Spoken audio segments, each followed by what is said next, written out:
All right, ladies, gents, and non-binary pals. It's Sasha, the Princess of Darkness, and of course, it's After Dark. So we're kind of doing an impromptu podcast yet again, just to kind of fill in some gaps, to have some fun, to just get some stress of the week off of our fucking heads. But as always, I, of course, am Sasha, the Princess of Darkness, your first and only transgender horror hostess with the mostess and a little bit extra. And one of our regular contributors here is with us, Christopher Lumzer. Christopher, give a little background about yourself. I'm back, baby. I wish I could do Bender better.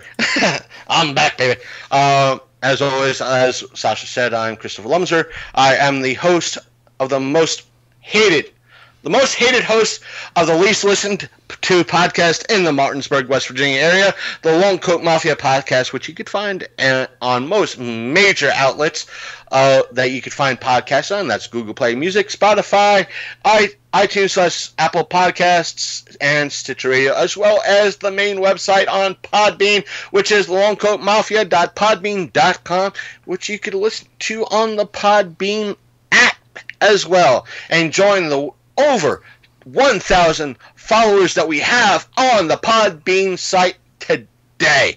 So give us a listen, check us out, and give us quite a few likes. And yes, we are building up a YouTube channel. One of these days we'll be popular. Yeah, right.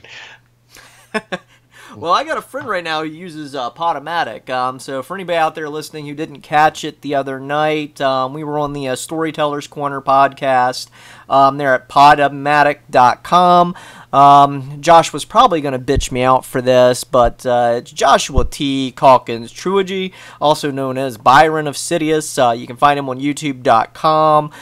That's Byron, B-Y-R-O-N, of Sidious, S-I-D-I-U-S. No fucking clue what it means, but I don't get into many fandoms very much. But he loves to do like oral storytelling. He does writing. So just trying to get him out there a little more, because let's be honest, the storytelling tradition is pretty much fucking dead, and we need to kind of bring back that oral tradition of telling tales and things of that nature, but bringing it to a modern age. And also, if you're not aware, we are a proud part of the Trans Podcaster Visibility Initiative. Basically, what that is an organization that helps promote the visibility and awareness of the transgender community. And yes, in case you didn't get the blazingly large memo, I'm fucking transgender. I'm not one of the types to disguise my voice or try to sound overly soft or simplistic. I've always been a drunk, an asshole, a fight.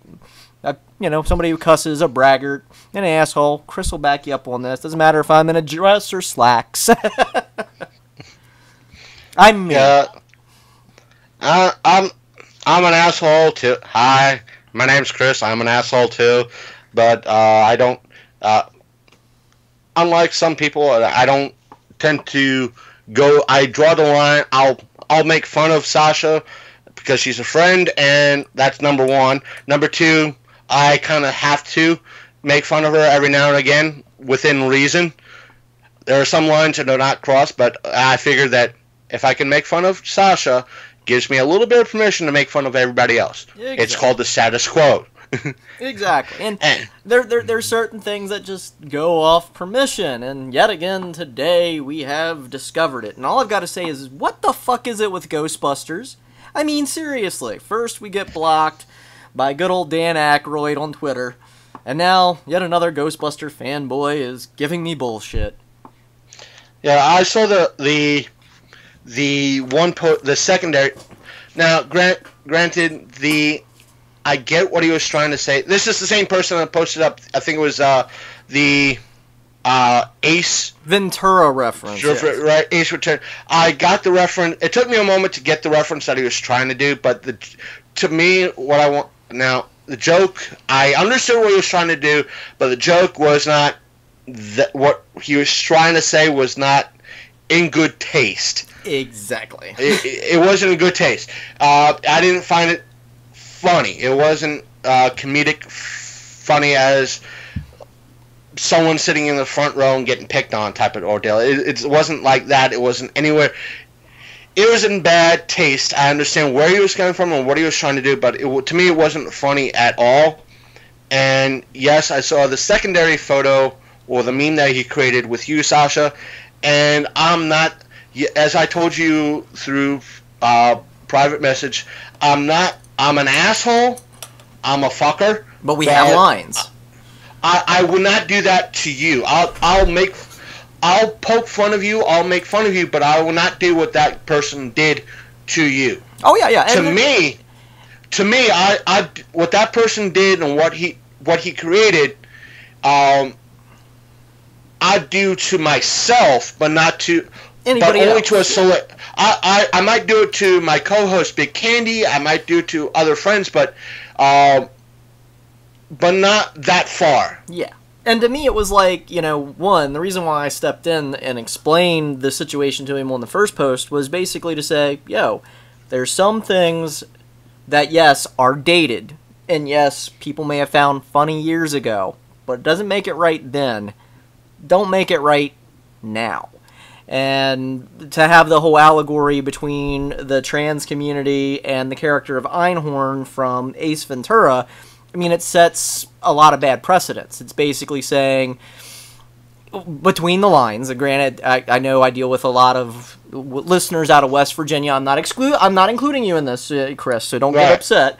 But I know I'm dealing with some people with some lack of educational skills of hidden meanings, but when you use a comparison of, hey, you don't understand the transgender community if you don't know this person, show a picture of Einhorn, who's a character, who is essentially a character who was a male football player who assumed a female identity to escape the law and exact revenge and to trick and confuse people. To me, you're basically saying, okay, you're equating the transgender community with that, which goes back into the whole, hey, trans people are only out to lie and deceive us and trick us.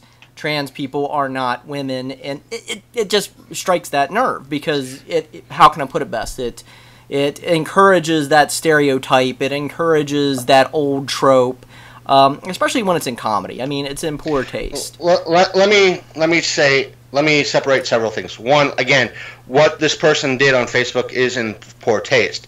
Number two, I could watch something like Ace Ventura, the original movie, find it funny as the context it is, and the joke's funny as it is in context. Yes. Same way I could find Blazing Saddles today equally as funny as it was back in the day. That's two. Number three. Now this is going to kind of make me sound a little bit of a hypocrite, and you're welcome to call me out on it. There, as I said before in the past, there, as much as something, again, as going back to point number one, what this person did was kind of out of taste and might have been stupid. But there have been jokes done. I'll use this as a reference as a kind of an example.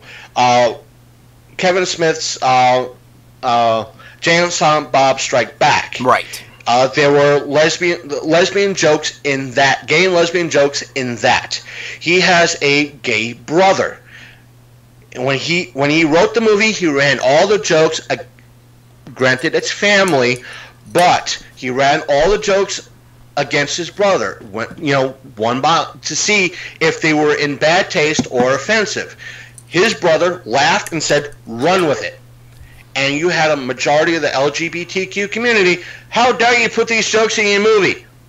Right. My brother laughed. So shut up. Right. But what my point is it wasn't targeted toward that community. Granted, yes, there were characters that were lesbian, things of that nature, but it wasn't the point of the whole entire punchline of the joke. And I think that's where things get a little different with Jay and Silent Bob Strikes Back. I want to say fuzzy. There, with comedy, there is that gray area. Yes, there's always There's the aspect of I'm not pointing a finger at you, Sasha.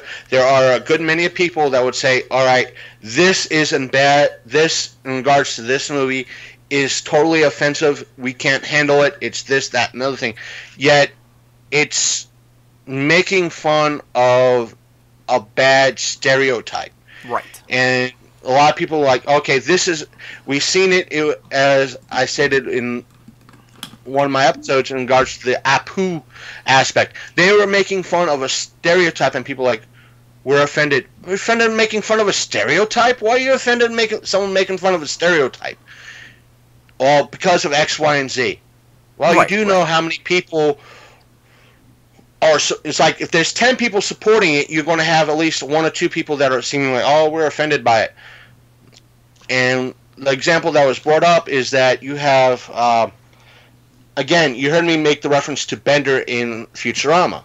A lot of people have stated that, a lot of African American people have stated that he can voice the best black person ever. And he did a comedy sketch with an African American person in regards to 2 African Americans watching hockey from the hood, and it's hysterical. And I'm sure there's at least, well, you can't have white people. Well, look at this person. You have people giving him the seal of approval, and yet you're offended. But sometimes I'm just I'm trying to be devil's advocate without actually totally being. No. I get where you're coming from, but this is the thing that I was trying to point out to him, because people always have that argument of that it's comedic or that it's funny, or my favorite is well, it's an old joke, and I'm like, it doesn't excuse it. It's like the example I used when I was explaining to him. I'm like, people did minstrel in black makeup back in the day to make fun of African American stereotypes and things of that nature. And granted, as terrible as it sounds, it is part of history. Doesn't make it right then, doesn't make it right now either. But, it's something that my community still has to deal with. And you know how much I love horror movies. I mean, I hate to say it. The trans villain is huge in horror movies. I mean, I don't know how many memes I saw that referenced Buffalo Bill when, for example, Caitlyn came out. Tons of Buffalo Bill, references from Silence of the Lambs. And I'm like, holy fuck, Hell, I've even seen a few people get kind of creative, and I give them credit for knowing some of their history, actually use Ed Gein as an example. Granted, in poor taste. I applaud them for actually doing their research instead of clinging to pop culture. But to use Ed Gein in a similar fashion. I've seen, all kinds of stuff in horror, like Dress to Kill. One of my favorite movies of all time, because they... And granted, yes, it's almost 40-year-old spoilers for that movie, but, the villain winds up being a transgender person with multiple personalities, but they try to make it clear in the movie. Granted, they could have done a better job if they had a trans character involved, but they make it clear that that person isn't, the majority. You get what I'm saying? It's something that just happened to happen in a situation. And that's something that I feel would be nice to see in other media. I'm not saying you can't have a trans person in a comedic aspect, because as you may or may not know, I've been experimenting with some stand-up, and yeah, I laugh at myself, because fuck, I'm not gonna let, if everybody else is gonna laugh at me, I might as well join in. You can't make a joke if I've already made it. You get what I'm saying? Yeah, and I've told people there's a difference between, when it comes to comedy, I've been a student of an armchair student, or here's a $5 word for you guys and gals out there. It's called autodidact. It means self-taught, or at least that's what I've been told. That you teach yourself. You're an armchair student of certain things.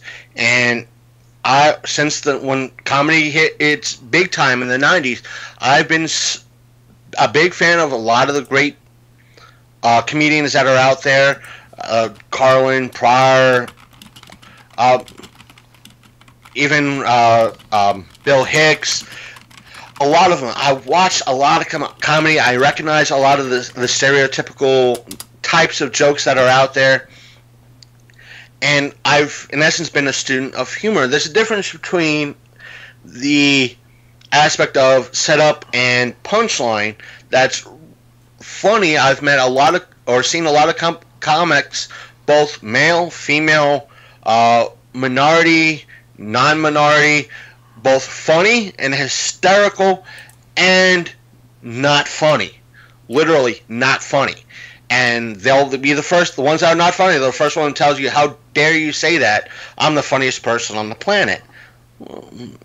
Granted, not everybody's going to laugh at the same damn joke, but and I've heard many people like, well, you have to laugh at me.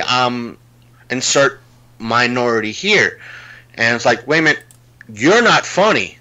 I've seen insert minority here types of comedian, and I've laughed myself into hysterics that I had to take a knee. It's just you. I'm not saying you per se, Sasha, but right. You know, but, and I've also seen there's a lot of different. Not every comic is for everybody. Exactly. And I've seen. I'm going to use him because he's kind of a C-list comedian, but his name is Henry Cho. He's a Vietnamese American comedian out of, I think, Nashville, and his first joke he tells everybody, he's like, yes, I'm comedian, I'm Korean, I was born here in the States, I'm from Kentucky, no, he says, I'm from Nashville, Tennessee, so that makes me a South Korean, which is, you know, the whole setup and punchline, and it's a joke in upon itself. And he goes on to tell about being a Southerner and the ways of some of the people in the South and how they'll insult you and kind of erase that insult by saying, bless your heart. Look at that fat, ugly person. Bless his heart. And he kind of uses that. He said when his in-laws came to meet his folks as a big family gathering, because he has a... Oops, sorry. That was you screaming, look at that fat ugly person. Me. I gotta step back from the mic then. No. I actually just turned on my phone just to make sure everything was streaming smooth. That's all. So, but the thing is that both in-laws were meeting each other, and his wife's in-laws, when they met his folks, were going up to his father and going, Mr. Cho, how are you? And his dad asked him, who knows several languages, including Korean, asked his son, what's she trying to do? And he said, Dad, she's trying to speak Korean. Bless her heart. And again, rolling with the joke. If a joke's fun, every comedian will tell you, if a joke's funny, or there's a punchline that you kind of could redo over and over again, you kind of pound that horse to death. And he ends his set, the special, that he went to Korea to kind of visit his heritage and everything else. While waiting at a bus stop, an American tourist came up to him, unknowing that he was an American tourist, American himself, came up to him, pointed at the stop sign, and said, excuse me, is this the bussy to Downey Towny? And he said, I turned to her and went, I reckon so. Bless your heart. The timing of the joke and the punchline what sent me, the first time I heard, to my knees, because I pictured that scenario of this person just wandering up to this person and doing, the whole, hey, I'm speaking Korean, but I'm not. And in the perfect American accent, or at least a Southern American accent, I reckon so, bless your heart, would have made me go into hysterics if I was standing at that same bus stop. And my ex did not get, she heard the whole setup, didn't get the jokes, and she just turned to me and went, that's the same joke as from before. I went, no, it's called a paying attention joke. A lot of comedians tend to do it. Meaning, you see it every now and again, they'll set up one joke, If it's a real hit, they'll set it up again later on. A lot of great comedians, some minor ones have done it, can do it well, like Henry Cho has done it, but I think Robin Williams has done it, Dave Chappelle, Stephen Wright, they've all done these setup jokes, but Stephen Wright will be very bland, like, oh, I'm just saying if you pay attention, which in turn is a joke in upon itself. And if they're smart enough, the comedian, I won't say they're smart enough, if they're able to write it correctly and deliver it with the right punchline, it's great. The fans do not know. It's like a magic trick, in a way. A lot of good comedians are able to do it. Right. Not many, but it's fun to see and it's very fun to hear. And sometimes when it catches you off guard, you're going to be on the floor rolling your ass off, literally. As long as you don't. Go ahead. Oh, no. What I was going to add into that is, I mean, I get that to a degree, and here's where it comes from. And this is something I think is funny, because, and I'm just going to use you as an example. So let's say you posted something that, I don't say that you would, but if you did, or if you ever did, that was slightly transphobic, you know me, because it's going to show up in my feed. And I'm going to say, yo, are you sure about this? Do you really want to post this? Is this what you mean? Because essentially, that's how this all de-evolved. You know what I mean? It was like, right. Yo, Pride Month's only in a couple of weeks. This may be an old joke, but it doesn't mean it's not transphobic. Just letting you know.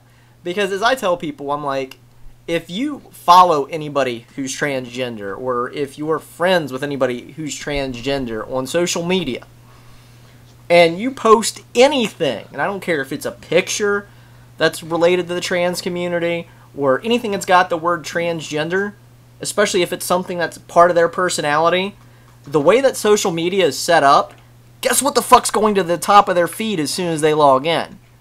They're going to see that. And so I always tell people, hey, you might want to flip that around and look at it as, if your friend called you out on this, are you going to take what they're saying in stride and go, yeah, maybe that is a little offensive, you know, I'm not of that community, I could see how it could be misled or misunderstood as such, or are you going to turn it into a big blown out debate? Now, I know you, we'd probably have a conversation about it, but it wouldn't devolve into a whole thread of all of his transphobic and homophobic buddies jumping in. He would have nipped that right in the bud. It wouldn't have devolved into creating your own meme with that person's image on it either. You know, it's like, you know, that's taking it a bit too far. Cause that's what I was saying. I wouldn't do that. You know, you and I would have, I might say something like, well, I found it funny. I shared it. If you're offended, yeah, I'll apologize. I might apologize for it, and I'll add like, "Hey, I found it funny. I didn't mean to offend you. If it was like me, I'm just saying, if it was me, hey, I found it funny. I shared it. You got offended.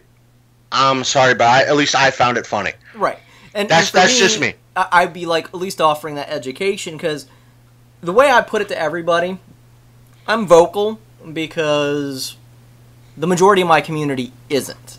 A lot of us have lived very sheltered and closeted lives.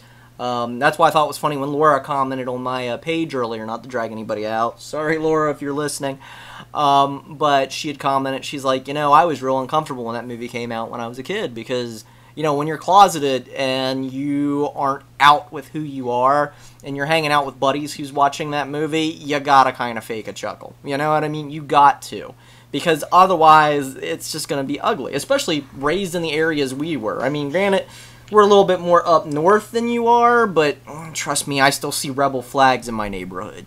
And granted, this, government that we have lately sure doesn't help that. But my point is that I've always been vocal. I'm the type of person who, I don't know if it's just how I was raised, but if I see something fucked up, I'm going to go, yo, that's fucked up. Here's why. Because I know for every person like me that's loud, there's at least 400 or 500 that are the complete opposite. And having worked the Lifeline, I know some people see things as just a joke. I've had to talk people off the edge from things that are just a joke. And, you know, for somebody that's going through that, or who may still be closeted, is very difficult, because when you see that, you're like, man, people that I'm friends with or that follow me think this way. How could I ever be out in the open? Me, I've gotten to the point where I call these people out. They either say okay, or I tell them to fuck off. But not everybody has that strength. Not everybody has that option. And when you deal with people with depression, and my community, I'm not going to lie, like, depression's a big deal. I mean, I got more pills than Carter has liver spots, and I know a lot of you kids are not young, you know, or not old enough to know what that joke means, but look it up. You know? To me, that's the thing. I have a few personal, what I call personal pet theories. Some of them might be a little bit, I won't say off their theories. Unlike where someone who is like yourself, trans or get part of the LGBTQ community. If I'm voicing this correctly, gay. I'm going to use the terms. I don't mean them in any harsh way. Gay or lesbian, where it's medically proven sort of way, meaning I'm not saying psychological, I'm saying medically. Right. Proven that it's, I don't want to say hardwired, that might be a wrong word, that when someone hits the age of where everything's kind of falling where things lay, and they are becoming interested in the same sex other than a different sex, then therefore it's biological, not neurological. Granted, there could be some instances where it is neurological, meaning that, hey, and I'm sure you and I could probably point to examples on YouTube or in real life where, hey, that person, hey, you look like a boy, therefore you must be trans, and they get into their head, they're trans. Right. Which is not the right way. To me, that's not the right way to go.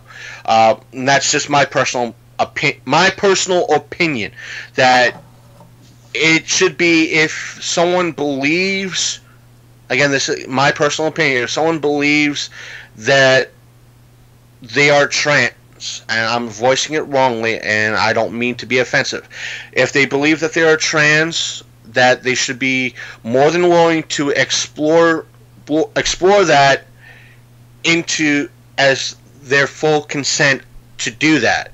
They should not be someone else outside their personal circle, personal experience, should not force them into that, or her into that, if you could understand. Well, I follow where you're coming from, and I know we can go into the whole nature, nurture BS that's out there. But at the end of the day, you know, there is a community. There are people who are going through it. And the way I look at it is if, you know, somebody who is of that community comes to you and says, yo, this is offensive, and it's not because they're offended, and it's not because necessarily that they're quote-unquote triggered, and God, I hate hearing that, triggered and snowflake and social justice warrior. It's like, no, the reason why I'm approaching you is I'm one of the community who is not completely crippled by this, in tears, hanging off the edge. I'm approaching you because, as I was described recently when I was hanging out with a bunch of furries, laugh it up, but I was hanging out with a bunch of furries, they're like, you're like the ambassador for the trans community. And I'm like, well, yeah, I gotta be loud, I gotta be vocal for those who can't. And I just think it's so funny when people are like, oh, you're just triggered, oh, you're offended. And I'm like, no, I'm just explaining to you that this is offensive. Here is why. I'm the marginalized community. You can't say what is or isn't offensive to that community. Whereas me, having a background, I can tell you exactly why this is offensive and maybe why you should reconsider it. And it always trips me out because I think it was said best by one of my buddies earlier today, where they're like, "Dear God, Sasha, how is it that you find these people?" And I'm like, "It's people who add me on Facebook. They know me in person. They've had conversations like you and I do about movies, video games, everything else. And let's be honest, every once in a while, something's going to come up that's questionable. That's something that tips on my community of things, where I'm going to say, hey, this isn't exactly cool, is it? Or this isn't exactly right, or maybe you shouldn't think that way, or here's why this is offensive. And it's not so much me saying, you're a fucking asshole. I usually wait 3 or 4, exchanges until we get to that point. But at least I'm trying to get that opportunity to get that education in. But the moment that, somebody tries to defend it's what pisses me right off. And it's like, whoa, wait, I'm from that community. I'm trying to help you out here. You have a business or a reputation or a job. Is this something that you want to be putting out there in a social space with people being more and more conscious about racism, about pointing that stuff out? And it's not so much saying, hey, we're trying to dox your free speech. No. We're saying you can say what you want, but keep in mind you're on a public platform and it could have consequences.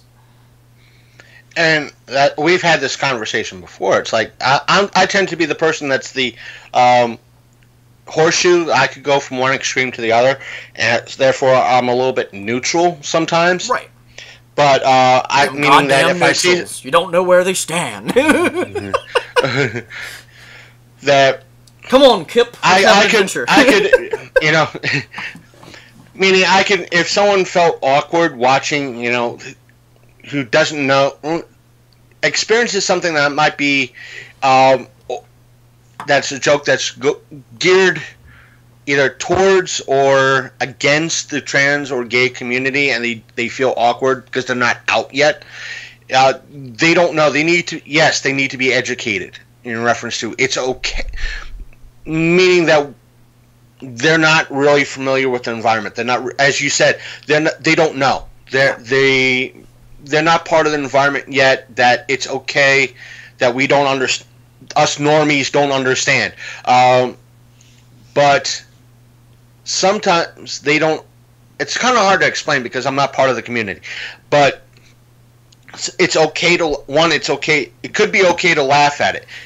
But there are times where you have to, as you said, you have to let them know that it's okay to come out to your friends that you are of this community. Exactly. I think is what I'm saying. It's okay. Some friends will drop you like a heavy rock.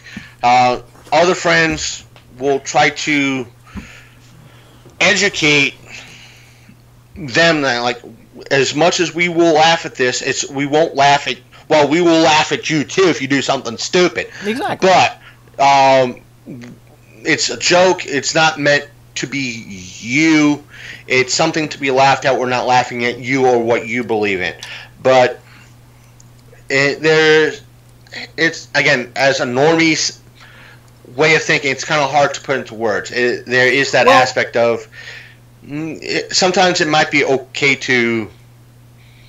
It's good to laugh at something. Gauge the waters, as I always say. Test the waters. It's good to ask. It's good to ask questions. You might not have those tools to ask questions. But as I tell everybody, and it's like I always tell people, I'm like, yes, I'm a resource, but I'm not your only resource. And that's something people always get confused about. They're like, well, you're so open and you like to talk about things. I'm like, yeah, there comes a point where it ceases to be comfortable, where it starts to get personal. And that's where I kind of draw the line. And it's like with some of the stuff we get on chat on occasion when I'm on the PlayStation Network, because, that's rife full of idiots sometimes. But the thing of it is that, you got to sometimes look at that question and go, okay, did they mean it to be offensive, or do they just not have the tools in their vocabulary to ask this question right? And that's why when it comes to something that I see that could be potentially offensive or upsetting to my community, I always try to broach the subject with a simple, hey, are you sure you really want to post this? Is this what you really mean? And here's my thought on it. And then I may even, if it was a question or something, I may actually even answer that question too. So X, Y, Z, which I feel is the best way to approach it. But to me, when it starts becoming you're defending it, I'm like, I'm not attacking you, and I'm not taking it as attack. I'm just letting you know this is how others could perceive it. You know, it's something that's kind of a takeaway. But I just find it so interesting in this world that we live in that, like today, I posted that guy who was in New York City at a restaurant going nuts at a customer talking with either a waiter or a server in the background, and they both knew Spanish, so, you know, I guess they figured that was a more comfortable language for that person, so they communicated with each other in Spanish. And Mr., you know, white, cis, hetero, button-down shirt wants to start going off, threatening to call ICE on him and just be a total asshole. And it's like, dude, you're not even part of the conversation. You know what I mean? Why are you injecting yourself here? Why are you offended? You know, and just the outrage that he had that these people were standing up for themselves saying, yo, why are you threatening us? Why are you mad now that we're filming you for talking like this? And it just cracked me up today because it happens even with the trans community. It happens with, you know, the gay, the lesbian, the bi, the queer community. And yes, queer's an okay word. I get so tired of explaining to, like, so many, and not against you, Chris, because I know you get it, but, the majority of the cis-het people, queer's okay to use as long as you're not using it as slander, and as long as you're using it to describe sexuality outside of lesbian, gay, or bi. And I know a lot of people go, well, doesn't that cover it all? No, honey, no, there's a whole spectrum. Now, I think for the reason why, coming from someone who's straight or normie, the reason why there's a lot of us, this is again personal pet theory, that we find queer as a kind of like that slur word or that bad word is because that it's that one word that we, for the longest time, I think I grew up in the 80s, don't say queer. That's a bad word.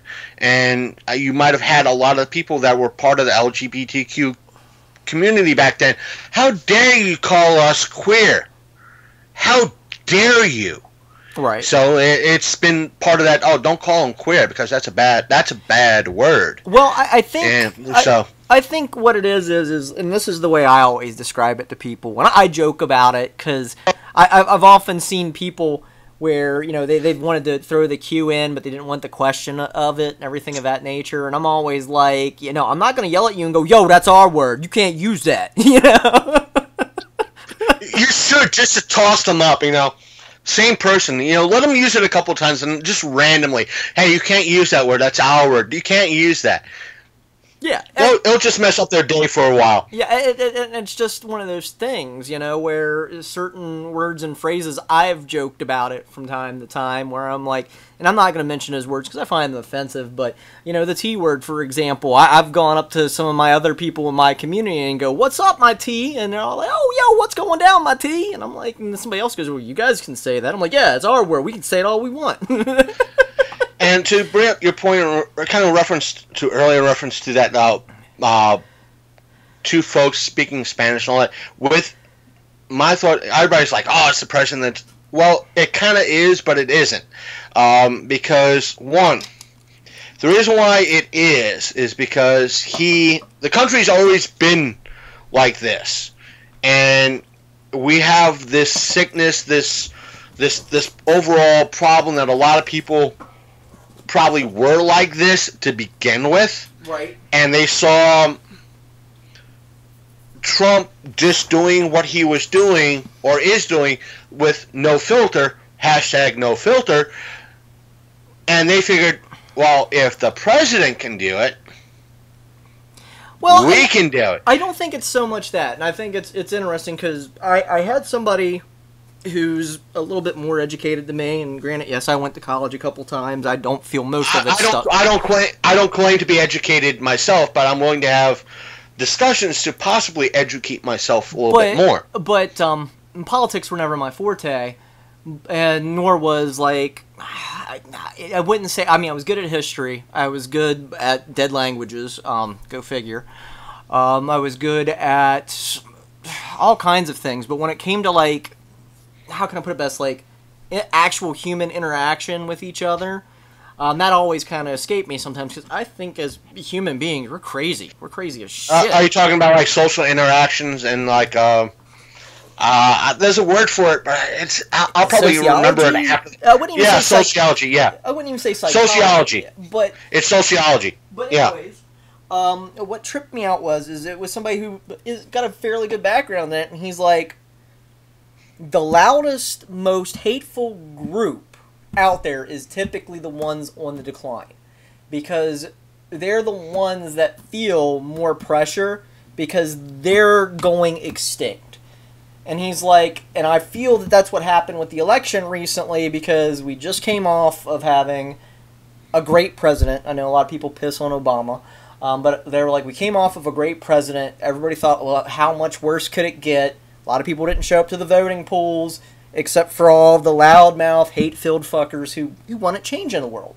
And it's because they're on the decline, and we were kind of resting on our laurels, while we basically, let this happen. And he's like, and that's where the real problem is. It's not that they're in the majority, they're in the minority now, and they're just pushing their influence. And he's like in a couple decades, they'll be gone. And I'm like, well, good, and that kind of made me feel good, the other day hearing that, because I kind of hope it's true, I'm kind of hoping we're evolving past the point where instead of fighting each other over our differences can be celebrated. It's right, and it's again, I still want to say we have that kind of that disease, that cancer that is the aspect of hate out there in some form or another. And I think we had this conversation in some form already, that we are, as much as we want a peace amongst each other, we are very xenophobic against each other. Yeah, we're always afraid of something new. Not just so much something new. It could be as simple as, wait a minute, I hate you because you have, not because you might be trans, or you might be who you are, you just have a better insert object here. That's why I hate you. Right. Oh, you worship a different god than I do? Or you're an atheist? Oh, I hate you because of that. We have to find something to hate somebody else over it. Well, I think... And this is something I think I might have brought up before, too. You remember the old Conan movie, where Conan is there at the fire, and he's with the Asian gentleman, and they're talking about their gods. And it's an interesting conversation. It doesn't wind up becoming a fist fight, but it kind of makes me wonder if there was ever a point in time where something like that really happened, where somebody was like, well, I pray to the skies above, and I pray to Crom, and it's the mountain, and it's strong. Yeah, but my God's above yours, and it's like, but it didn't become a fist fight, you know what I mean? But it was actually an entertaining conversation with each other. And it's like, if that was something that we could have in the past, I mean, why can't we still have that now? I shall kind of counter that with a little bit of a sci-fi quote, and that is from Farscape, from Dargo, explaining a little something about humans to his girlfriend in regards to humans, and that is, humans are so xenophobic they hate themselves, let alone us. So, I'm just paraphrasing. It's been a while since I've seen that episode. It's such a good show. I love that show. So what is it that the machine said to John Connor? What is it? You seem... You're something to destroy yourselves, or something like that? You have a tendency to destroy yourselves. You have the tendency to destroy each other. Right. And it's like, wow, that makes so much sense. And it's the only thing that would be clear and logical. And granted, yes, we don't want to give James Cameron too much fucking credit, but that still was a brilliant scene. I think both of us could probably go after each other using different sci-fi quotes and just be right all night long. Yeah, but James Cameron, he's kind of a sore topic anyways. But no, I mean, like, lately to me it's just like, oh, what is it with Ghostbusters? I swear to fucking God, first we had Dan Aykroyd, and now we have these fanboys, and it's like, oh, and I just feel bad because these are people that I supported, that I endorsed, that I told other organizations and groups and businesses about because I felt they were doing a good cause, and then to find out their leadership is preaching some of this shit, I gotta go, wait, hold on, And that's why when something like that comes to my attention and it pops up in my feed, I'm the first to say yo. And not only that, but you got to figure, like I said, I do volunteer on a Lifeline on some weekends, and people, I love it when some of my friends say to me, well, Sasha, you drink too much, or Sasha. I'm like, you know what, come and work with me a weekend on the Lifeline. You'll understand why I drink, because everything's anonymous. You don't know if what you said was enough to help that person or not. You never get that confirmation. And the way things are reported nowadays, you never will. And you got to live with it. And it sucks. And people say to me, like, how do you live with that every day? I'm like, it's hard, but it doesn't have to change who you are. That coming from somebody who's been, I won't say been there. In a way, I was there. I didn't go that far. I loved the Christopher Titus bit in regards to when he said, I used to work for a helpline and I was fired. And he does the bit and it's like, Titus, we're going to have to let you go.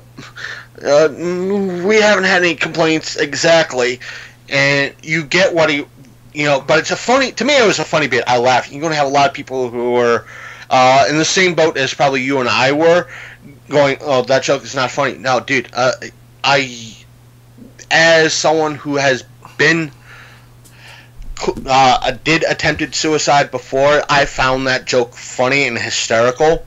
So yet you're going to have people like, oh, you can't tell jokes like that.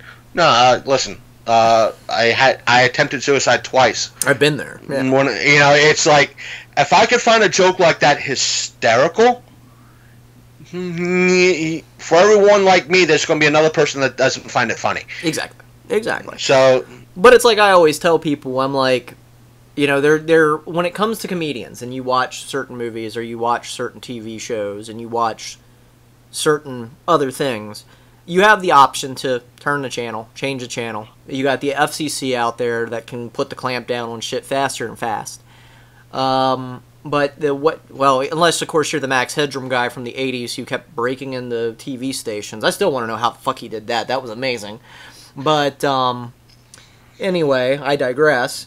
But when it comes to the internet, when it comes to social media, I mean, we're such a wired and connected society now. Like I said, being a trans person, the first thing that's related to transgender people, be it appropriate content or not appropriate content, is wafting right up to the top of my feed. And that's not something I really have control over. And for me, at least, and I hate to phrase it this way, but I've been through a lot, and I'm a tough old broad. Not to pat myself on the shoulder, I'm the type who can look at something like that and go, there's other people like me that aren't this strong, that would not be able to tolerate this. And if this is somebody who's supposedly on my friends and followers list, they should know not to be posting stuff like this, because I'm gonna tell you about it, and I'm gonna tell you about it. But when you become an asshole about it, when I'm trying to educate you, oh, you're getting the claws. I'm sorry, There comes a point where it's like, you keep pushing me, I'm going to give you a warning, you keep pushing me, and once you've pushed me past that point, gloves are off, And that's the only way I can put it. I was really, like you said, we'd have that conversation, like, oh, I could take the claws, I'm good chance mostly either Irish or Scottish, and I was raised by someone with German and Hungarian ancestry and on one side and Italian ancestry on the other. Yeah, I could take a beating. But you got to remember who my ancestry is. We can deliver one. And we'll put you on a pointy stick for a reminder of anybody else who tries. Come on, I'm gonna grab some scotch and just bring it. As I always say, I'm like, my great ad nauseum uncle Vlad, he was the Halloween decorating champion for many, many years, and there's a good reason for that. But I mean, people that are Turkish still look at me and get kind of nervous because I think I kind of give off that air, and that's kind of cool. Well, according to my adopted family is like, oh, do you realize we got the infamous Mongol history on our side. I'm like, I never knew that shit. I'm part Hun on top of that. Oh, yes, here, part Hun. So, but there's been times like, I think, again, we had this part of the conversation, I wanted to counterpoint Sasha on certain topics, but not that I don't want to. It's like I want to, but I'm not informed on the other side to countermand your arguments and debate you properly in a way that could probably educate both of us in a way. Yeah. No, and that can happen. And as I always tell people, I'm like, there's nothing wrong with later on maybe doing your research and then coming back at me and going, aha! And then I will listen to what you got to say, and then we might have an exchange, and then I might have to go do my research and then come back and go, aha! But that's creating a dialogue. Right. You could say I had good educators. Now, I'm not talking about school educators, even though I had a few of those as well. I've had, by listening to, granted, I used to be a fan of Alex Jones way back in the day when he still had his sanity. And one of the best things I got from him was listen to all the sides. Do your research. Listen to all the sides. And the other bit of education was from another radio host. He played Garibaldi on Babylon 5. And he said you could always have the best debates. He said, go in educated to your debates. If the person you're debating and talking things with is willing to acknowledge your valid points and you're willing to acknowledge their valid points, neither of you could leave in agreement, but as long as you both could come away with a valid and a great discussion, that's the best thing you could offer. Right. And that's what I go by. It's like, if I could say, all right, aha, what about this point? And if I have valid sources to back it up, I would be more than willing to hear your sources to back your side up. But if you're the one like, no, shut up. I'm not saying you would do this, but if you're like, all right, shut up, you racist motherfucker. But that's when things devolve quickly. And I tend to become more of an asshole, and I'll do stupid stuff. Right, and as I always tell people, before I get to, okay, you've pushed me, I usually give, like, fair warning at least 3 or 4 different times before it devolves to that point. And I think I did very fair, but it just, was one of those things where he just kept going, and the pack mentality got in with his friends that think it's okay to drop homophobia and transphobia blatantly right on the page, and the fact that he did nothing to say, hey, now you guys are crossing a line. You get what I'm saying? Because right. I'm the type of person who, if something devolved to that point and then my friends were saying something that was really extreme, I'd be like, yo, it's great that you have my back, but now you guys are pushing a boundary. That's not cool. And that never happened. He just went with it, and he kept going, and to me it's like, all right, and it's like, if this is how you want to be, I'm like, is this basically how you want to represent your brand? And he's like, well, this is what the brand thinks, and gives me the little Ghostbusters logo with the middle finger, and I'm like, oh, really? Screen grab everything, got sent off to Ghost Corps, got sent off to Sony, got sent off to anybody who reps that logo. And I've already gotten a couple responses back saying, we're going to be looking into this, and this guy's going to be investigated as to why he's representing our company, our logo, and saying such things online. Now, there's been times that I've put out stuff that, like, all right, how am I going to get called out for my shit? Yeah. There's been times I've, like, all right, that I put out stuff that I thought was hysterical and funny. That I thought, like, am I going to get called out for my shit posting this? And especially since the minority on my friends list are people of color.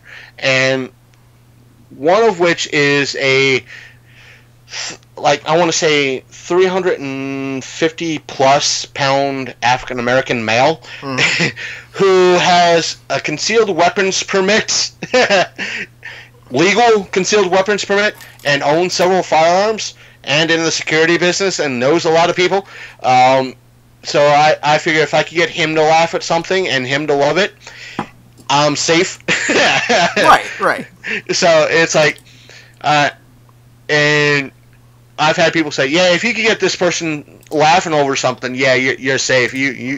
And this is the same gentleman that created business cards, and I'm telling you the truth. I am legitimately telling you the truth. I could point to one of my podcast episodes that a close friend of this same person told us he created cards, and I've seen the cards through photos myself, and I want one.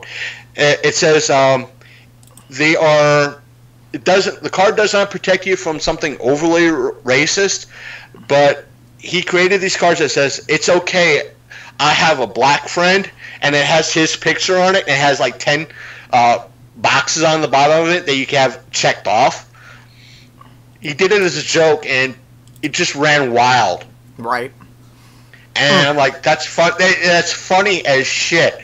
And he's like, how many times have you turned one of these cards in? And my buddy was like, oh, at least 3. I went, wait, you did it 30 times? Like, yeah, I got to turn in my 4th soon. I went, oh my god, that's funny as hell. Well, bringing up the topic, and this is something I find interesting because we're talking about social media. We're talking about, Facebook. And this is something I find interesting with their algorithms. And this is something that I don't know, and I doubt you've probably experienced this. I know I have. But what I'm going to bring up here is interesting. And, on occasion, if I see somebody pulling some shit, I'm going to, if especially goes over the board, if it's racist, transphobic, what have you, I'm going to report that shit. I'm going to be like, hey, it needs reported.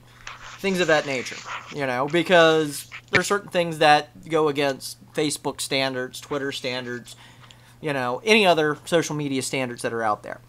And I find it ironic because this is the thing that I think is funny, and I've never made sense of it myself. But a while back, and I want to say it was like last year, maybe 2-3 years ago, I had a friend that posted something that was, and granted, former friend, completely deleted them and everything else. They posted something extremely racist, like the worst you could possibly think of. And me being me, I even questioned them, got a blast of shit for it, kind of similar to this issue.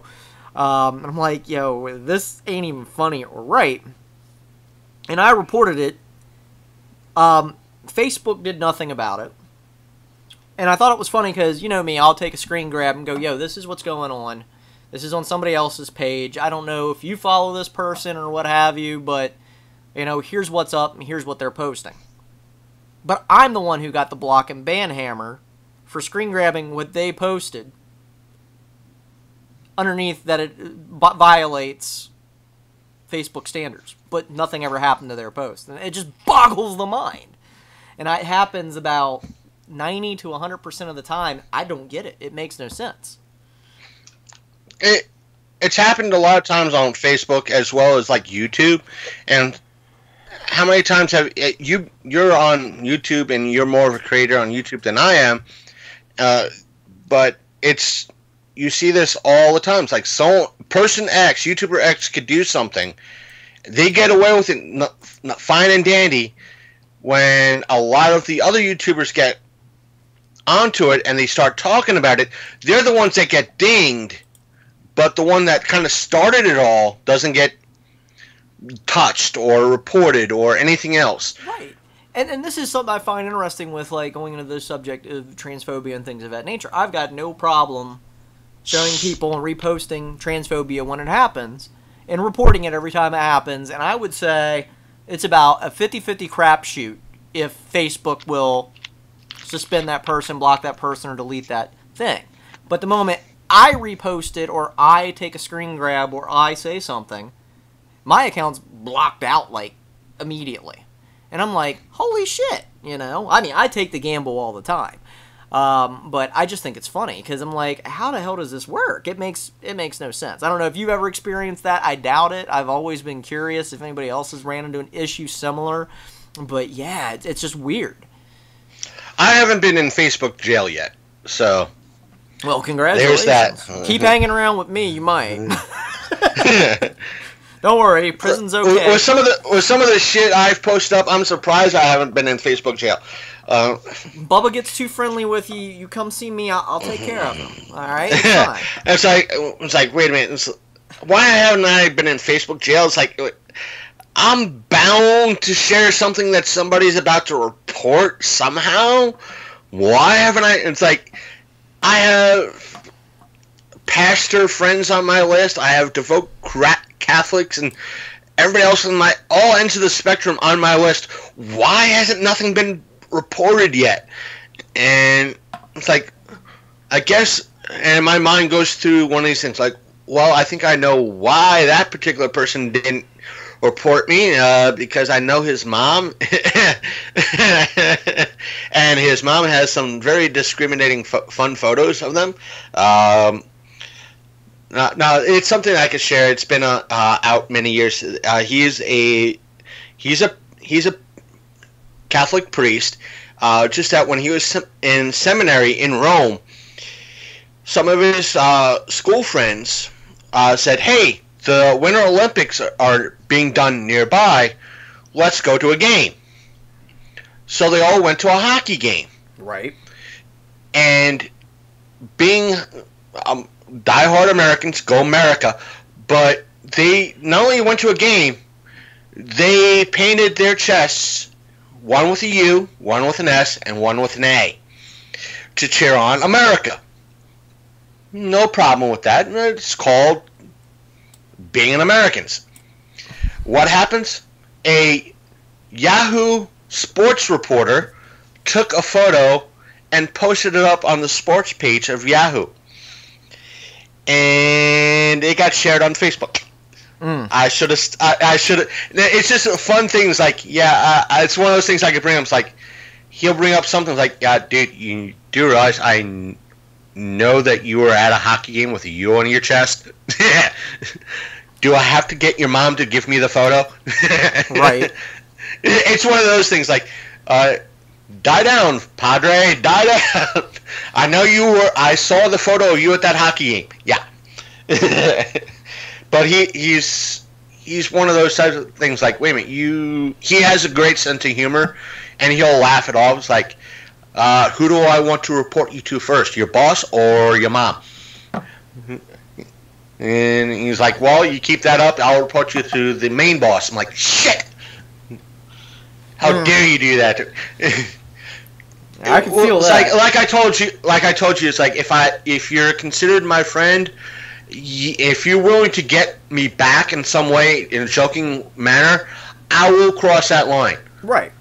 And that's perfectly fine, as long as those rules are there. You know what I mean? And that's understandable. Like, amongst, like, close friends. You get what I'm saying? Somebody who... Yeah. I mean, you and I, we talk at least once a week, if not twice, and we banter online quite frequently. So we have an understanding of each other. You know what I mean? Right. And so that's perfectly acceptable. It's kind of like my brother. He has a rule with social interactions where if you've known him a while, you can rib him about certain things. But if you're not in his life on a regular basis and you start ribbing him on him, you've crossed a line. You know? It's like, you can make fun of me if we're very familiar with each other, but once you've crossed, you know, if you're not familiar, you can't cross that line. I'm like, that's respectable, you know? Totally understandable. But yeah, I mean, some people just don't seem to get that concept. I get it, you know. It's like, yeah, this is perfectly acceptable because these two people know each other. We used to make jokes with my one buddy, granted that weren't appropriate. I'm not going to repeat them here, but he came from a certain creed, and we thought it was, and he was cool with it, 'cause it's somebody we've known for years, where we'd make certain jokes, and he was all right with it, you know. But I'm not going to try to make those jokes here, because they'd be taken out of context. You know? Right. But hanging out with him, it'd be perfectly acceptable, because it's about him, directed at him, and he's joking right back, you know. And that's something I find interesting. And with social media, I think, you know, yes, there are some people that are overly sensitive, but then there's marginalized communities who have every right to be overly sensitive, where, hell, I can't look at my feed daily without seeing another death within my community, and it drives me up the wall. And it's like, you know, when that's something that you're exposed to on a regular basis, unless you've got the intestinal fortitude to see it on a daily basis, you're not going to be as open or as loud or as I can be. And that's why I always tell people, you know, I'm loud, I'm crass, I'm the type of person who's not taking no for an answer, because about 90% of my community is not that way. And I'm hoping to change that. Yeah, like one of the guys I know at work, he's a diehard. He's a classic. He likes basketball and he likes horses and all that. He's a fan of horse racing, and he likes sports, and especially the classic players like Jordan, Shaq, Kobe. Not Kobe. Kobe pushes his buttons, so it's fun. He knows I'm just ribbing him. It's like I could walk right by where he's working, just go, Kobe. And just, you know, just to see him cringe a little bit. Right. But he'll come by and just walk by me and go, Shaq. You know, just to go back and forth. Just to give you a hard time. Just to give each other a hard time. And I've kicked it up a notch. We have to find something new just to get each other, push that button a little bit harder. So one day I went by and went, Kobe dooby doo. He went, son of a bitch. Exactly. It's just, you know, and a week later, time will go by and like we'll forget all about it, and all of a sudden he'll walk by and just get me with something, you know, and like, son of a bitch. It's just one of those things, just like he'll put like a cold bottle, sweaty bottle across my back and go, how'd you like Shaq's Icy Hot? Son of a bitch! Well, now I gotta get you back somehow. You know, just one of those that back and forth. And if anybody outside our little interaction saw us, we'd be like, what's up with those two? Don't worry, they're just sports fans. They don't, you know, they do that all the time. Don't bug them. They're not gonna bug you. Right. Well, not to change gears or anything, but I know a few of the listeners are probably like, oh, they're just talking like politics and opinions and social crap. And I'm like, okay, so let's switch gears up. I know Tannen's not here, and I know this would have been something that would have got his gears going like on 7 cylinders. And of course I'm not a car person, so I have no clue what I just said, but... How dare you say 7? It's either 6 or 8. Well, I went for the middle ground. But anyways, I know he would be excited about the next topic I want to bring up. I'm quite sure you've seen, what's it called? Movie something like that. They just announced the other day that, yes, Obi-Wan Kenobi is the next project that they're working on for a Star Wars story. I thought it was going to be Han Solo. No, Han Solo's coming out at the end of the month. I thought it was going to be Rando. No. Obi-Wan. Obi-Wan? Yeah, Movie Web just dropped that they're developing an Obi-Wan movie with Ewan McGregor that takes place between the events of course, what the hell was it called? Revenge of the Sith and A New Hope. So it'd be like smack dab in the whole in the whole Rebels timeline. And I just don't know how I feel about that, because to me it felt like at the end of Revenge of the Sith, and correct me if I'm wrong, but he went to Tatooine. That was kind of like where he was at, and I'm not saying he couldn't have had some adventures on Tatooine. I mean, granted, budget-wise, you'd save a shit ton of money just filming in a desert, but you know, it would just be him on Tatooine the whole time, and I just don't see how that would work as a film. I mean, could he still potentially planet hop? Maybe, but if you're in hiding and waiting for the next Skywalker to come of age, you don't think you'd want to take a couple-year jaunt somewhere else. Yeah, it would be interesting to see how they take it, but as much as I want to see it, I kind of like, it's like, why? Now, it'll be different if it was like, well, depends on how they're treating Rebels and the Clone Wars, if they're still considering those shows canon. If they do, it would be interesting to see a Darth Maul spin-off in a way, to see how he, in essence, came back. But that's just one fellow's opinion. Right. And I mean, I've always kind of liked that one comic that kind of came out, like, after, Revenge of the Sith had came out, where it kind of detailed, like, this backstory about Maul getting his cybernetic, like, bottom half that you see later in Clone Wars. And then coming to Tatooine to seek out Obi-Wan and other Jedi, and he discovers about Luke, and Obi-Wan's doing his damnedest to prevent the Sith from killing Luke. And it becomes like a big struggle, and if I recall, I think some of this might have been brought up in Rebels, but Obi-Wan eventually kills Sith, but they have a bit of a dialogue exchange at the end, are you sure this kid's the chosen one, blah, blah, blah, blah, blah, blah, blah, you know what I mean, and things of that nature. And I'm like, as a comic, that would be great, but I don't know how I'd feel about seeing something like that adapted to screen after I've already experienced it. You know what I mean? I don't know. I mean, don't get me wrong, it's great to see movies and comic books finally get adapted to the screen, but to me it seems a little hackneyed. Yeah, true. To kind of also continue with the aspect of Star Wars, I don't know if we discussed this as well, but there's that theory that Luke was trained to be a piece of shit Jedi just to turn Anakin around. Right. If I remember the theory correctly, Yoda and Ben kind of just half-assed his training, despite that Yoda's little concerns that Anakin was too old to be trained anyway, just for the aspect to see if they could get through to Anakin, because they kind of might have saw a light in him anyway.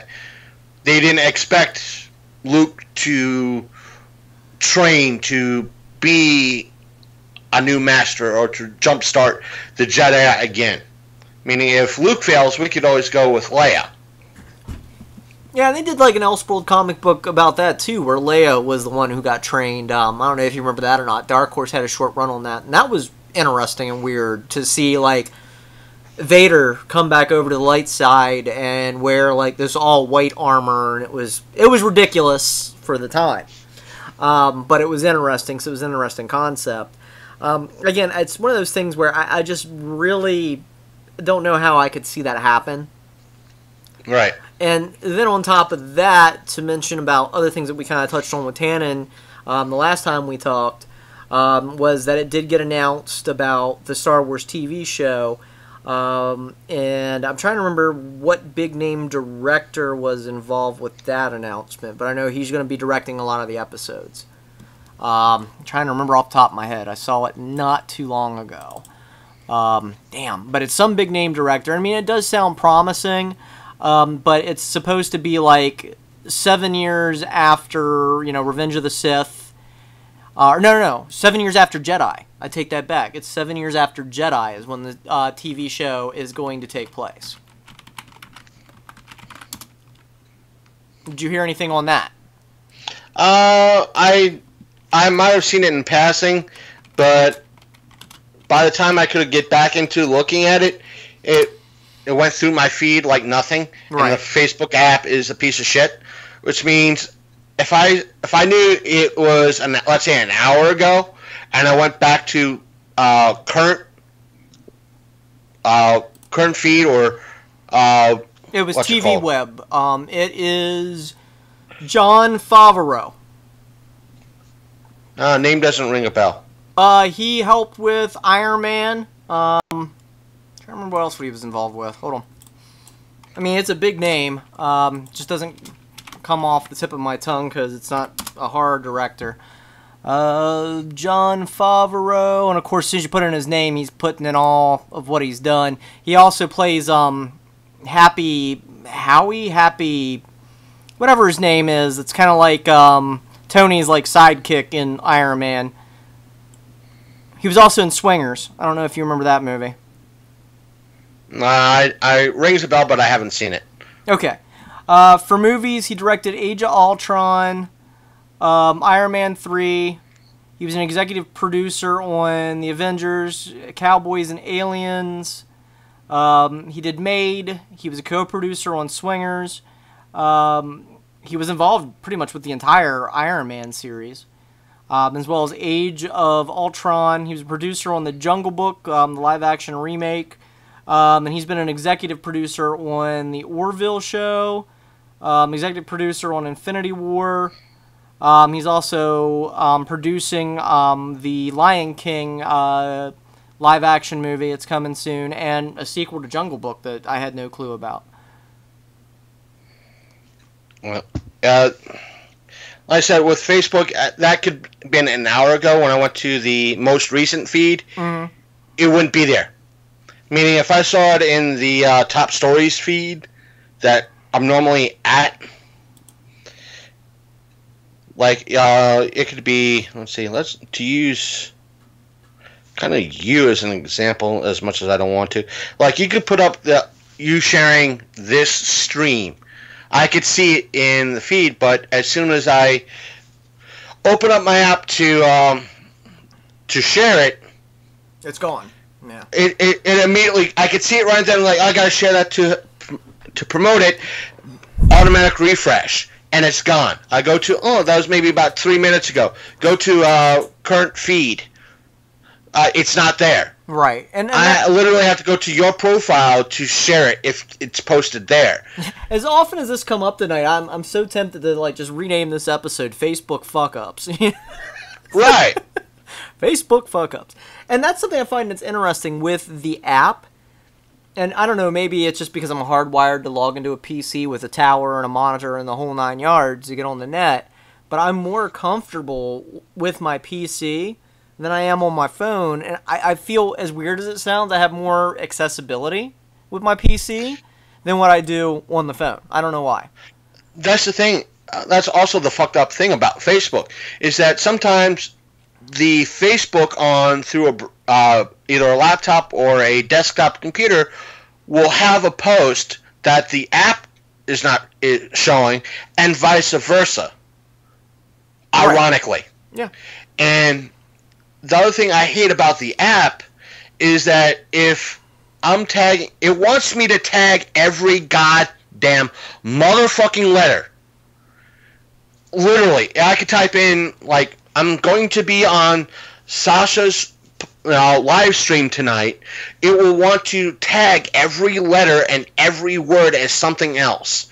But if I go to tag your Facebook page, Sasha Princess of Darkness, the fan likable page, the group, it won't let me do that.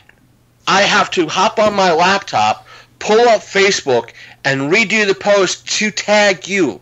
Even though my Facebook page, the Long Coat Mafia Podcast, I think follows your page. And it should let me do that. It won't. It's like, we don't see that person on or that group as part of our app. I'm like, wait a minute. Not only is the group a fan of the page, I'm a fan of the page. Right. It's done that with my filmmaker friend of mine that I speak to every now and again, John Johnson. I go to tag him. It's like, hey, we just picked up John Johnson's new movie on DVD. I want to tag him for it. I want to tag his film company for it. That way they get proper credit in what we're doing. Can't do it on my phone because Facebook doesn't want me to do it, but it wants to tag and, or, but, and everything else as 3 different groups that don't even know existed. Again, it could be Cats and Dogs Lovers Anonymous, but it won't let me tag him or his film company. Right. I have to be at home on my laptop to do it. Yep, Facebook fuck-ups. That's the theme of the night. Facebook fuck-ups. Facebook fuck-ups. But, but yeah, that's like another thing that's trending right now is the whole Star Wars TV show. I know everybody's still going ape shit about freaking, Infinity Gauntlet. And to me, it's like, I've seen it. We're good. You know what I mean? It's like, I don't see what all the hype was about. You get what I'm saying? It's like, can we move on? Can we start spotlighting some other movies? I mean, summer movie season has just begun. You mean there's actually a summer movie season now? Oh, yeah, After the last couple of years, it was a severe disappointment. Well, I mean, we got Deadpool 2 this weekend, and I know a lot of that's not getting very positive reviews. A lot of people's like, it's more of the same, and it's like, it's a sequel. What do you expect? And they feel that it's more of a traditional superhero movie, and I'm like, again, what did you expect? We can only do dick and fart jokes with a superhero for so long before the superhero aspect takes prevalence. I think it's interesting that they're going to start focusing more on, the character of Deadpool, not just being a crazy punchline, but to me it's like, I'm curious, I want to see it. Same way with Solo, it just feels like everything you turn on, you can't even pop on the PlayStation now. Infinity Gauntlet event on Fortnite, and it's like, oh my god, I'm sick of Fortnite too. But with my aspect of things, I have to kind of, I know you follow my show and all that. It's like, well, I kind of have to let everybody know about it, and it's part of keeping people. That's the set again. Facebook fuck up. Got to keep people kind of slapping people in the face on Facebook to let them know with what's trending, so you get eyes on it. But then again, Facebook has fucked over pages like yours and mine that they're not seen as much or at all. Where normally, if we put something out in reference to Fortnite news, Star Wars news, Deadpool news, it would be, normally it would have been like, we'd get 30, 40, 50 eyes on it. Mm-hmm. Now we're getting 3 or 4 eyes on it because Facebook. I have a buddy that I'm friends with, kind of because we knew another podcast and all that, and he's been helping promote my show because that's kind of what he does. He runs his own website, and plus it's a Facebook group for the website. He said, listen, I have over 3,000 followers on my page on Facebook. Last post that I put up, 5 people seen it.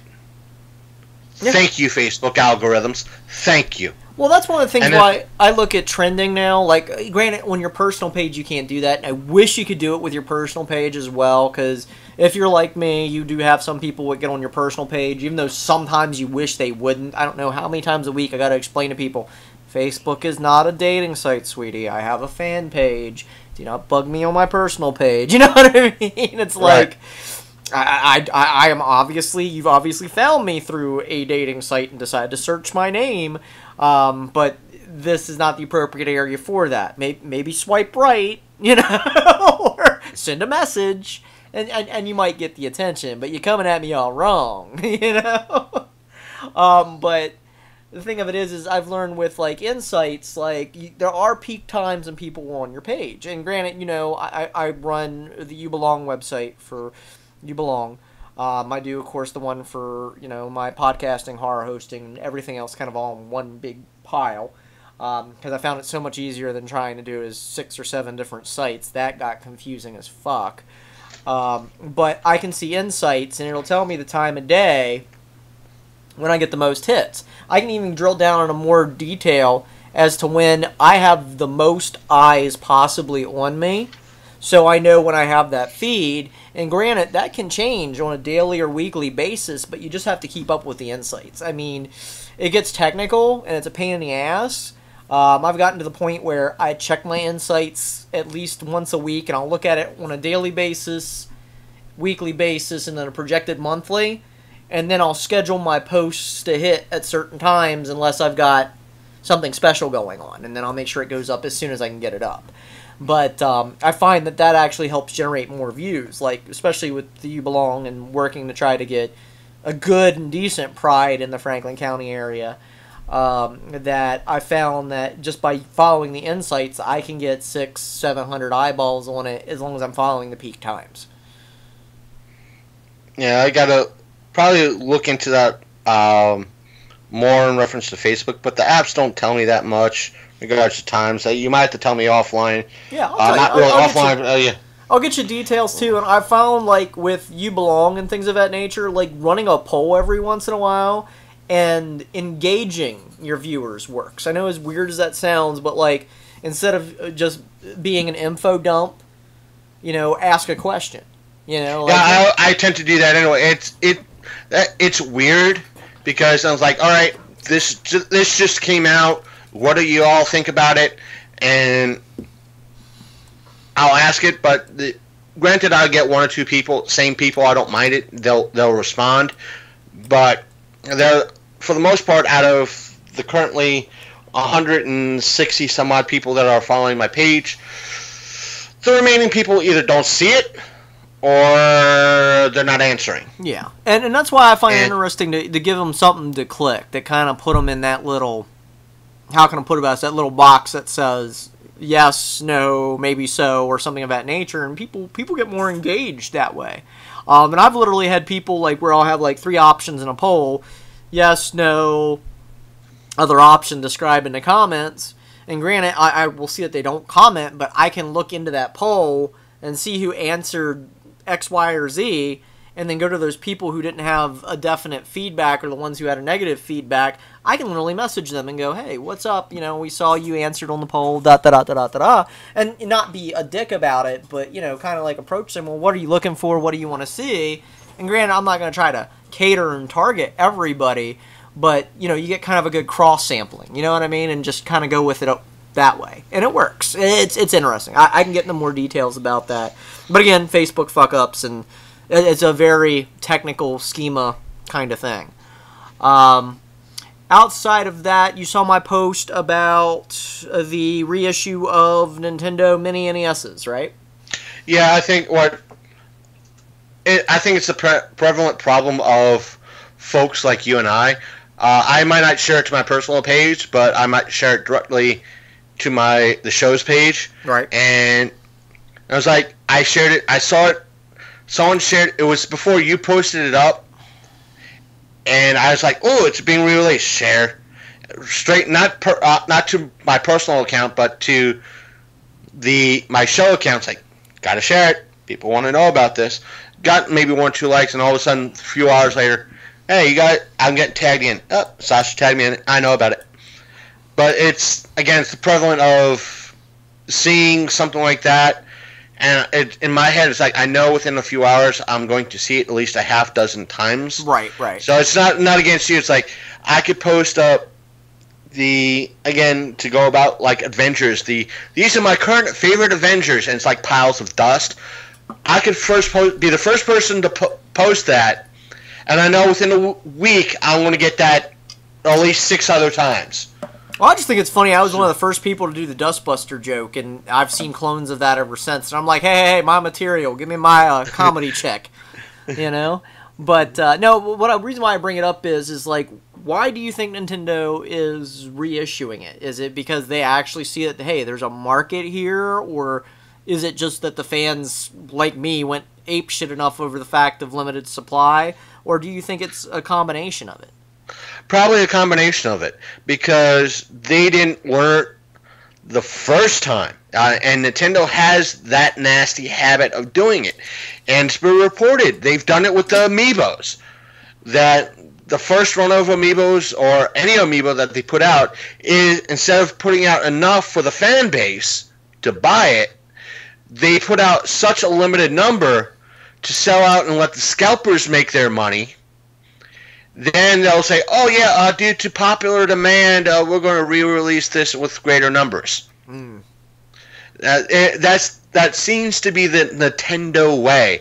And I think the first time they put out the NES Mini, it might have been a combination thereof, meaning that they didn't know if it would be a success. Because, one, let me put on my tinfoil hat and theorize. One, with all the Atari flashbacks and the Sega Genesis type of flashback devices and the ColecoVision type flashback devices, they didn't know if theirs would sell. And so they wanted to possibly, it might have been that mixed bag that they wanted to test the market, and they didn't expect that many people to want the NES Mini. And it just got blown out of proportion. And and this is the thing that I thought was weird with them, and this may be just me. And keep in mind, I mean, granted, right now Wii and Wii U, you can't really access that store anymore to download digital content, which kind of sucks. They've already announced that with the Switch, and I know a lot of people were pissing and moaning about this, and I'm going, no, you guys are not reading between the lines here, where they're like, the Virtual Console is not going to carry over to the Switch, and a lot of people say, oh god, they're canceling the Virtual Console, oh god, there's not going to be any more old games, and I'm like, no, listen to the other lines that come up, we're going to have the old games on the system, but they're going to be geared to be more functional with the Switch, meaning it's not so much that you're not going to be able to play the original Metroid. You might get an upscaled version. You might get something that has some added features that are more Switch capable. So it's not like a direct lift of the original game, so to speak. A lot of people have been worried that Nintendo's going to turn it into the PlayStation View thing, where you rent the game online and it streams into your device, but you never really physically own the game. Even though PlayStation has the ability where you can buy about 80% of those games that they have on the View just to download right to your hard drive. But if you just want to try it for, a couple of months, it's included free with that monthly service package. It just so happens that, when you're not using that package anymore, the game's not accessible, And that's why I think it's interesting. A lot of people get that confused and think that's the route Nintendo's going. But Nintendo's made it clear that, yes, our old games are still going to be developed, but they're going to be accessible to you in new ways.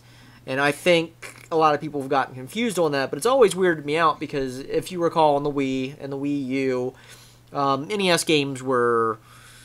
Granted, they did that stupid point system that never made sense to me at all. But they were like 500, 600 points, give or take.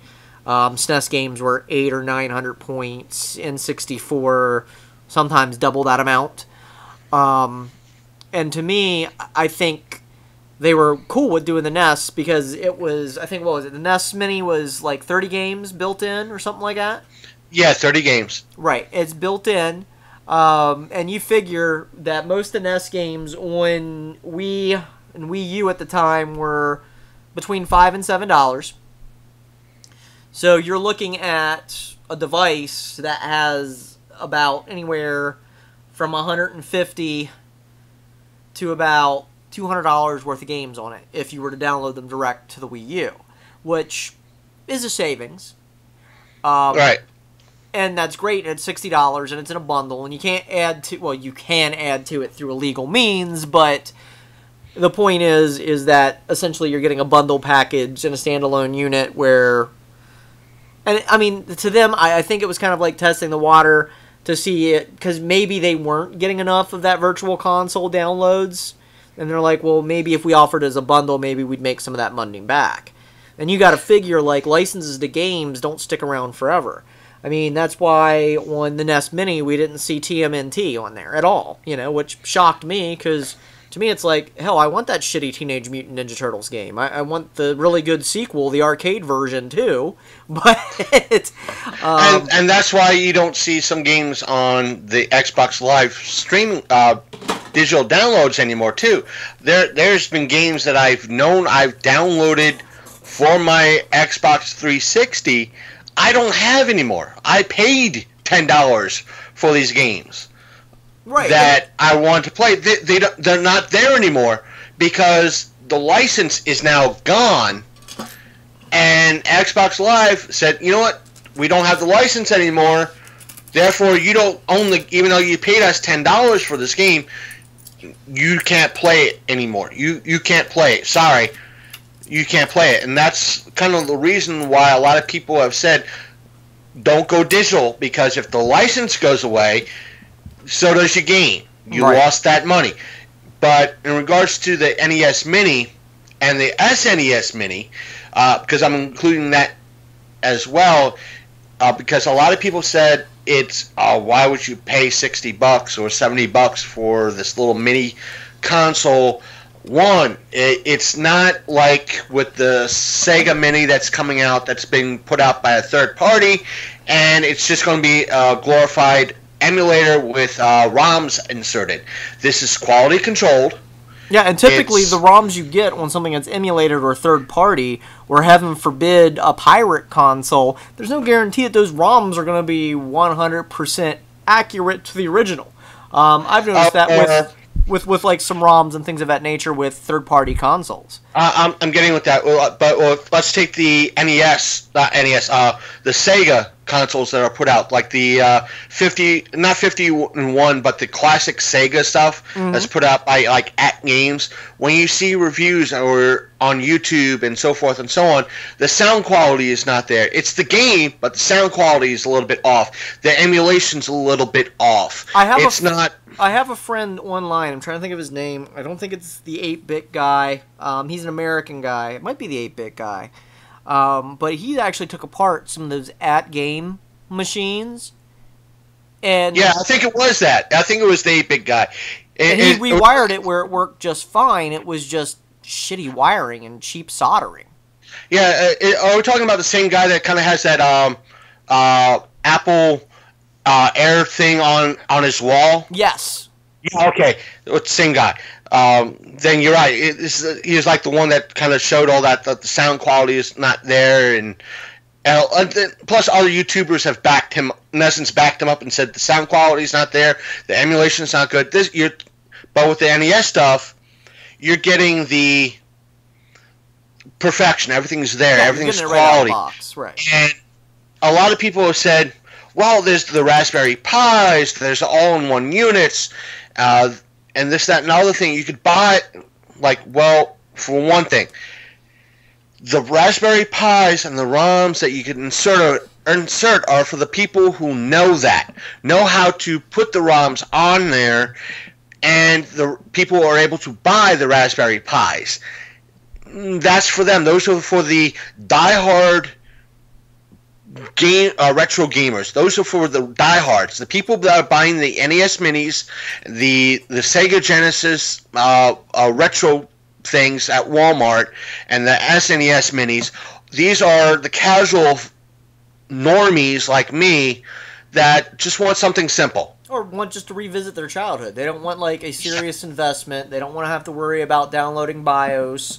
They don't want to have to worry about any of the other stuff that comes with those problems. Or when you look at the SNES Mini, some of those games, if you actually bought a full-sized Super Nintendo, would cost you anywhere between $50 to a couple of $1,000 a piece. Right. People who are low income might not have that, but they might have $70 for a mini retro console that has 20 to 30 games on it. Exactly. And then that's something that I think is ideal in that kind of situation, because there's products out there for the huge gaming enthusiasts who enjoy it and have the time to really invest in it. And it's like I always tell people, this product is more or less an all-encompassing one. It's for the collector.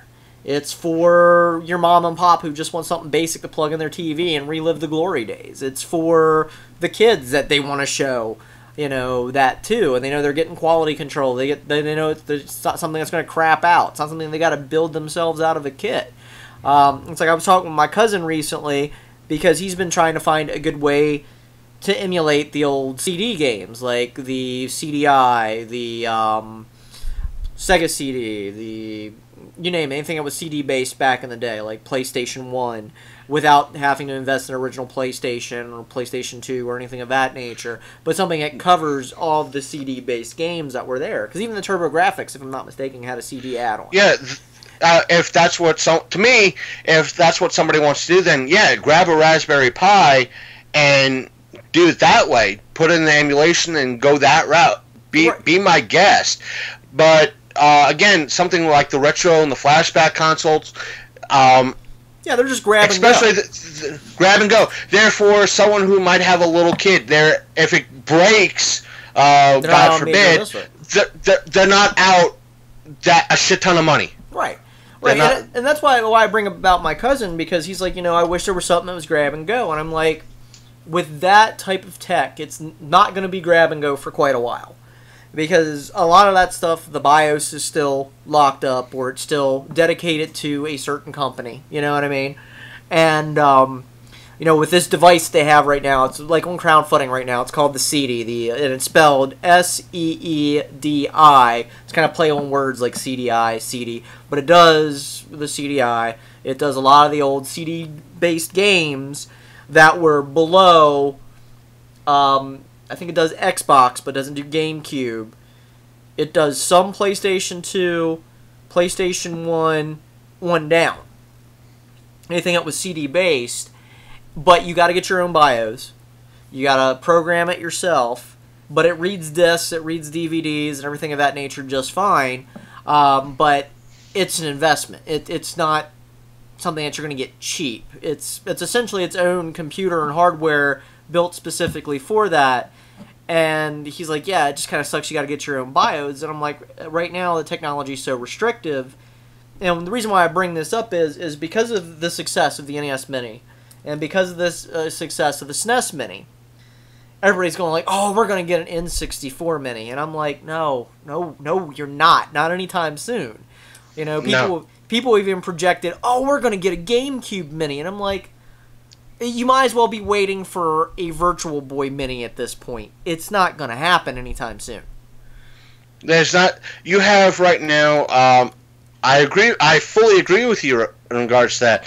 Yeah, there are a few collectors who do both, but when you look at a lot of the retro gaming market, those particular systems, the GameCube and the N64, and everything prior to the Wii, or I should say between the SNES and the original Wii, they got a few fans, but not as many as the Nintendo and the Super Nintendo. Well, I don't think it's a lack of fans. I think it's a lack of time.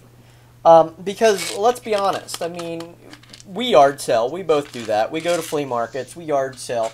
I'm like, on the average, to go get yourself a GameCube right now and a couple games.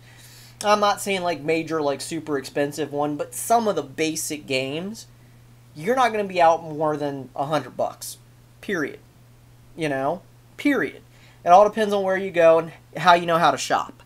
I've picked up GameCubes for like $25. I've picked up Xboxes for like $2 or $3 recently. Why have you been shopping? Yeah. I go to yard sales. I'm the type of person who I don't care if How did you get that lucky to find a 360 for $2? It's not that hard. You just gotta know where to look. You look in the backyard. You look for some grungy-looking teenager or a grungy-looking 20-something that probably's got like 2 or 3 kids running around the backyard. He's got a gaming system up there. It's got a few years on it that he hasn't been able to touch in a while. You just gotta look at him and go, hey, yeah, I see you got all this kid stuff out here for yard sale. You got any games or movies or anything of that nature? And I'd say about 50% of the time, it might not be out on the floor, but he's got some somewhere that he needs to get space of because his old lady's screaming at him. Guaranteed. And that shit's gonna move. And heaven forbid if he's not home and you're asking the old lady and she wants to get rid of it, oh, you bet your ass you're gonna get a good price on it. You just got, just because as I always tell people, just because you don't see it, don't mean it's not there. You just gotta ask. And I've gotten some good deals on it. And the way I've explained it to people, to try to emulate that in a small form factor, like the NES Mini. And I've even seen people online try to build their own N64 Minis, their own GameCube Minis, their own, you name it, anything above Super NES, Sega Genesis, Sega CD, anything above that caliber of system in a small form factor on a RetroPie or anything of that nature, and have at least 80% compatibility in a small form factor size, it's cost prohibitive. You're looking at bare bones, and this is somebody who built an N64 one recently, and they, as a joke, they put 64 games on it because they thought that was hilarious. Let's put 64 games on it. At most, for just one controller, the system with a RetroPie built in, library of 64 games, you were looking at about $150, $200. That's something somebody built by hand, themselves, from scratch, using RetroPie for an N64. $200. Because they had to have a really high-end, Pi to do it. Now, that's at cost to the person. Now, granted, I'm quite sure if you were a major company hitting up somebody who makes mass produces those retro pies or whatever, you're probably going to get a break on the price. So let's bring it down to $75. Most uptick in retail is about 3 times that price.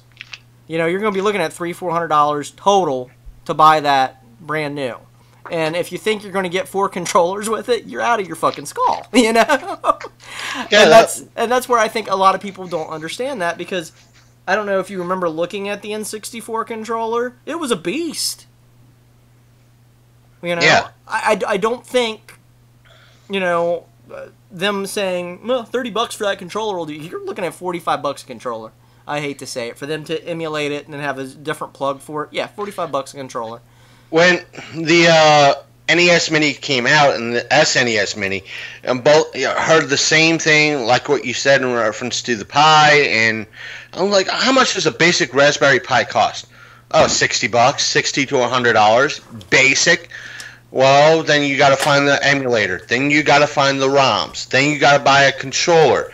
So it's going to cost you roughly the same thing for a Raspberry Pi plus a controller than it will be for the SNES Mini or the NES Mini. So you know what? It's simpler, in my mind, just to buy the fucking the Mini. Right. Exactly. And that's what I think is so funny, because now people have built this expectation that they can get an N64 Mini for $60 or $80 in the case of the SNES, for $80, or a GameCube Mini for $80, and I'm like, you guys are mental. I'm sorry. It's not going to happen. Not for at least another 10 years. Yeah, we might get a equivalent, I want to say equivalent of a Game Boy Mini or a Game Boy Color Mini. That'd be nice. But I doubt it. I would love to, granted, I would love to see it, but I doubt it'll happen. I say screw it. Just make it a Game Boy Advance SP Mini that's got the hardware built in and a good mix of games from all the different libraries. Right, and the good thing about something, again, what we have, when you look at the technology... You could sell the cables to connect, get Pokemon on there or something. Hell, put all the Pokemon on there from, Game Boy all the way up through... Game Boy Advance. Just that alone would probably get people, oh, wow, I get all the Pokemons on this? It's awesome, And they can trade and battle each other. Hell, even throw a Wi-Fi signal in there. That doesn't sound bad. And, looking at what? Let's say $80-$90 for that, just for the core unit. I could see that being feasible. You'd have a lot of people creaming their pants. No, if you're listening, I want my check for this idea. Of course, knowing them, they've already got it cooked up. But no, I just think it's funny because, there for a while, there was a lot of fan outcry because there wasn't enough stock for demand. Now we're finally getting it back. I know a lot of people were leery of it. And I'm like, don't be leery of it. I mean, obviously, when it's the second time around a year later with Nintendo, there's going to be plenty of stock. It's still going to be scarce. I'm saying you're probably not going to get one right out of the gate June 29th. If you do, you probably pre-ordered, or somebody, or you're blowing the guy at GameStop or something. Who knows? But yeah, you're probably not gonna get one right out of the gate. But I guarantee you, if you're patient and you frequent places like Target and things of that nature, and you know what days they go when they get their stock, you're gonna get one. It's just gonna take some time. Yeah, hopefully I'll get one this time around because I want an NES Mini. I have a SNES Mini. I was one of the lucky few that had $80 at the time, and I walked in and was like, I want that. And you want, here, it's $80 plus tax. Well, we got them both around about the same time, didn't we? I mean, I know I posted I think so. Yeah, I posted mine. I think so. Yeah, and I was like, well, damn, it's there, I'm getting it. And it's like, the phone bill can wait this month. It's like, yeah. And for me, it's like, yeah, I barely touch it, but there's times I was like, you know what, I don't want to really play with anything on my Xbox One. I'm going to put, I'll turn on the Mini and play Super Mario for a few minutes, or Legend of Zelda, the SNES version. Mm-hmm. Yeah, Link to the Past for a little while, or Final Fantasy 6 for a little while, or 3, depending on what number you want to use. Mega Same Man. Goddamn game. Mega Man X. Mega Man X. You know, to play for a little while, play a little bit of Street Fighter, and just, hey, have a little fun. It's there. Believe it or not, I'm using my Xbox 360 HDMI cable that came with my 360 Elite for the Mini. My Mini, yeah. So it's an HDMI cable. It just has Xbox logo on the damn thing. Why are the TVs so stingy with HDMI? I don't get it. Like, I have 3 HDMI ports. That's it. And then I have RCA ports. Then I have, what's it called? The other, like, kind of like RCA, but it's like more options to it. I have those. I think it's S. I think it's the S version of it. It's like S video. Not S video. S video is different, and you have the RGB, and it's the sRGB, which is the expanded option version of that. And then I think it's funny. I even have a coaxial on mine, and I'm like, why the fuck does this have coaxial? It makes no sense, you know. I'm like, but yet you get 3 HDMI, and it's like, really? Oh, and you get a USB hookup, and it's like, oh, I kind of need more HDMI at this point in my life. I mean, I'm glad I've got spots to put in, you know, my old PS2, you know, hookup and my GameCube hookup, but, you know, I've got, you know, a PS4, I've got the SNES, and I've been looking at cheap PS3s, because I've been thinking about getting another one of those for the house, and, you know, it's like, damn, you know, I'm running out of space. I just don't get where TVs come from. And if you look at splitters for HDMI, oh my god, it's so expensive. And for me, my TV is a pawn shop find or a pawn shop deal. It only has 2 HDMI ports on it, so I have to figure out which one was like. When it came down to brass tacks, like, well, I don't play my 360 anymore because some of the games that I would normally play on it are on my Xbox One, and a lot of the apps that are supposedly on my 360 are now on my Xbox One, so I don't use my 360. So guess what? I'm using the HDMI cord now, an SNES Mini. So yeah, and I don't blame you, because sometimes it's a pain in the ass to move the TV, because there for a while my mom and my brother had Google Chrome, like, for streaming stuff to their TVs, because we've kindly cut the cable out of the house. And basically, you know, we've just been doing everything through the internet, which is cool.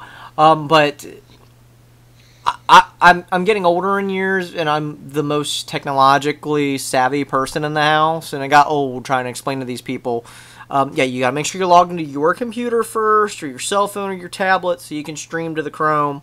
And it just got to the point where it's like, it's just so much easier to go buy a Roku stick and plug it in there and go, here's a remote. Pick what you want to watch. Well, I keep threatening my Xbox One. It's like, you keep up your shit with your dumbass Xbox One apps. I'm going to buy a fucking Roku and replace you. So yeah, and the Roku's, I'm not going to lie, for a little tiny device, and I mean, it's a little tiny device with its own HDMI cord and its own power supply, and it's no bigger, hell, it's not even a third of the size of my PS4 camera. And you just put that on the top of your, you know, your TV, you plug it into the wall, hook it up to the internet, you know, through the wireless adapter if you want to do it wirelessly, or if you want to go real old school, there is a port so you can run Cat 5 to it. But yeah, I mean, it works like a charm, and I like it. And I found a lot of interesting, you know, and a lot of people don't know this, but there's a lot of pirate channels out there on Roku, where literally, you know, you'll get a little warning as it pops up, you know, this channel's not fully endorsed by Roku, you might see some questionable content, you know, disclaimer. But dude, you can get a ton of shit that way. And the thing is, the reason why I want to switch to Roku is because me personally, I know we disagree. My place is uber tiny. It's like a one of those efficiency places, and I don't have that much room to have more DVDs and collectibles in my house. So I've been trying to go at least digital with some of the stuff. I know you don't like that. It's not so much that I don't like it. I just don't like stuff in the cloud. That's the only thing I don't like. The thing that I hate is if you've got a rainstorm and your internet's down, you know, I like to back up stuff to hard drives. I've got enough hard drives attached to this computer, it's pathetic. If you want to talk about spider cables everywhere, I've got spider cables everywhere. But you figure when you've got a couple, like, external drives that are, several terabytes huge, and you've got movies in compressed files, I mean, you can put a couple hundred, movies on, and just the movies alone, not, like, the special features or anything, but you can put a bunch of movies on that hard drive, and you can stream it right to your TV, and you have tons of content right at your fingertips when your internet's down. Yeah, for me, it's like I love Voodoo. To me, it's the lazy bastards version of not having to get up and just relax and watch the movie. The downside with Voodoo is that I have at least three movies on my account that I have either gotten through somebody because they've had a code and they're like, I don't want the code, here's the code. Or I've picked up because I really wanted even though I have it on DVD, I wanted it at least on the cloud, and it was like $5 or $6. And I don't want to search for it in one of the many piles of where is it? I know I have it. I don't want to look for it though. In those three movies, one movie, I can make it up to about 5 minutes towards the end of the movie before I get the stupid, we're sorry, Voodoo has a network error. Please try again later. The other movie, I get about 45 minutes into the movie. Mm-hmm. Same shit. We're sorry. Network error. Please try again later. The third movie, I get about a half hour into the movie. It does it. It does it again. Now, I could back out of that movie, play Spider-Man Homecoming, not a problem. Play any other movie in my list, not a problem. It's those three movies. Yeah, that's weird. And I can name those movies: Night of the Creeps, Return of the Living Dead 2, and 2010. Okay, well, you're not missing much with 2010 and Return of the Living Dead Part 2. I mean, if it was Return of the Living Dead 1, Riot. Night of the Creeps, you're missing out, because that's a great movie. Right. Come on, Fred Decker. That's all I gotta say. It's like I should write to Voodoo and like, listen, I got three movies that I'm not getting anywhere near the end of it. Yeah, so, what's going on? Have you tried it on other apps or anything of that nature, other devices to try to watch it? I have to at least try it on my iPod Touch. That I have the current version of the iPod Touch to see if it actually plays that to that point. But I don't know if it's a Xbox One issue or a Voodoo issue. Well, that'd be the way to streamline it to figure out what it is. Try it. I would say before you come to the conclusion that's a problem with the Xbox One. Number one, I would definitely, if you can uninstall the Voodoo app and then reinstall it back on the Xbox One. I don't know if I know on the PlayStation 4 I can like completely reformat the drive without deleting everything off, where it kind of like does a defrag and it does like a system correct. I'm trying to think what it's called. It's a similar defrag on a computer, but it doesn't delete everything on the PS4, but you can do it. Where you kind of like enter safe mode, and it's like rebuild database, and you can rebuild your database, and all your stuff's still there. But I would try a fresh install after a rebuild of the database, and then try it on another device and see if it gives you the same issues. And after that, try it on another device. And then from there, based on those three devices, be like, look, and they'll be able to isolate if it is an Xbox One problem.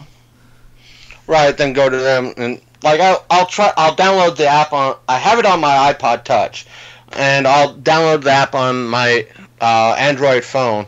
That way, I have it on. I could say I tried it on two other separate systems, and it worked on this device and this device. But on this device, it's giving me this. What the fuck?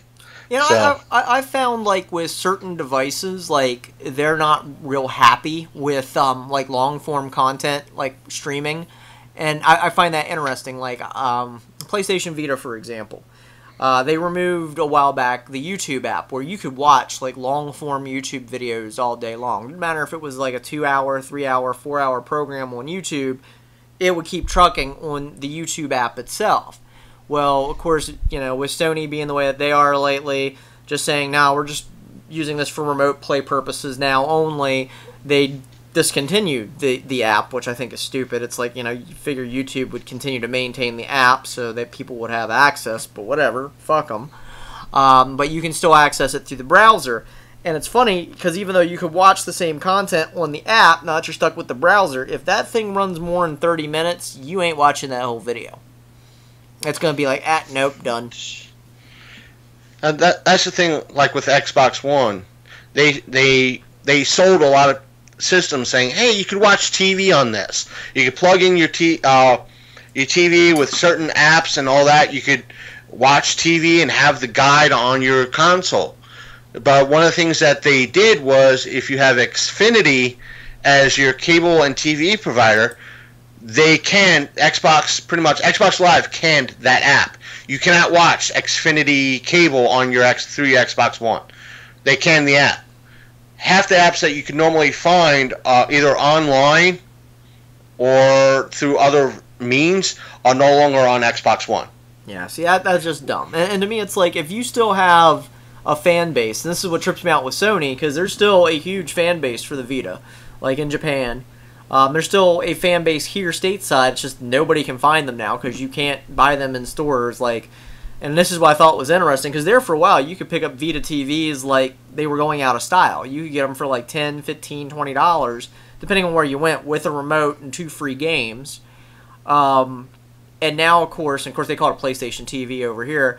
When those stocks didn't sell, they sent it all back to Sony. And it's like, why? Sell that shit and bottom discount it. You know what I mean? And to me, it makes no sense. And that's why there's like a secondary and third market for PS Vitas that run $80 to $90 to $100, not sealed, but used. Some with even screen fading on it.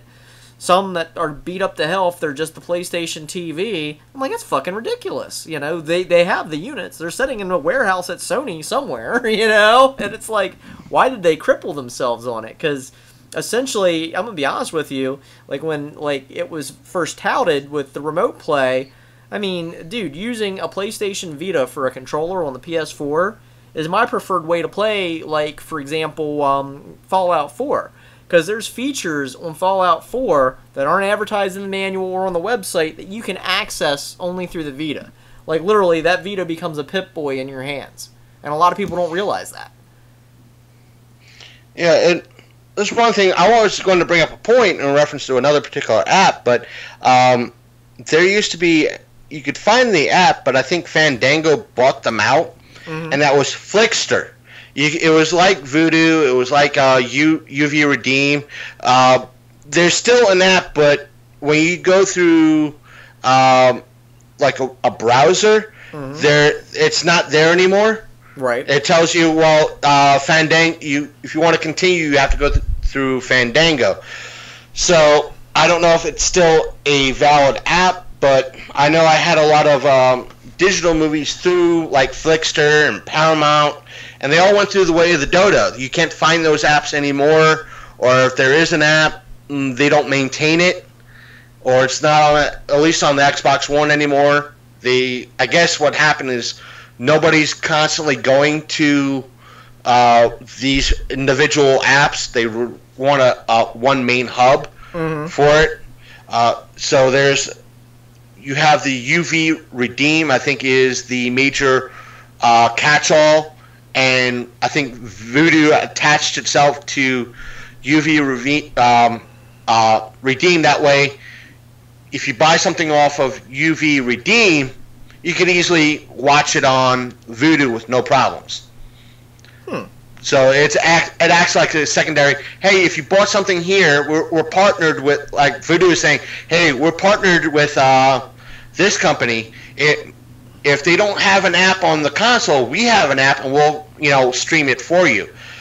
But with Voodoo, you have Amazon, so you have these two major streaming companies. One is is more Netflixy, but you could also buy and rent movies through Amazon as well. So yeah, I've seen a lot of that stuff kind of go the way of the dodo. I mean, it's interesting, and sometimes there's even still hidden apps that you can find that still exist and that still have support, And granted, they can't run as well as they should. I mean, like, one of the big ones that I enjoy, even though it kind of got absorbed by Popcorn Flicks a little bit, was basically, I think it's called Fright Picks.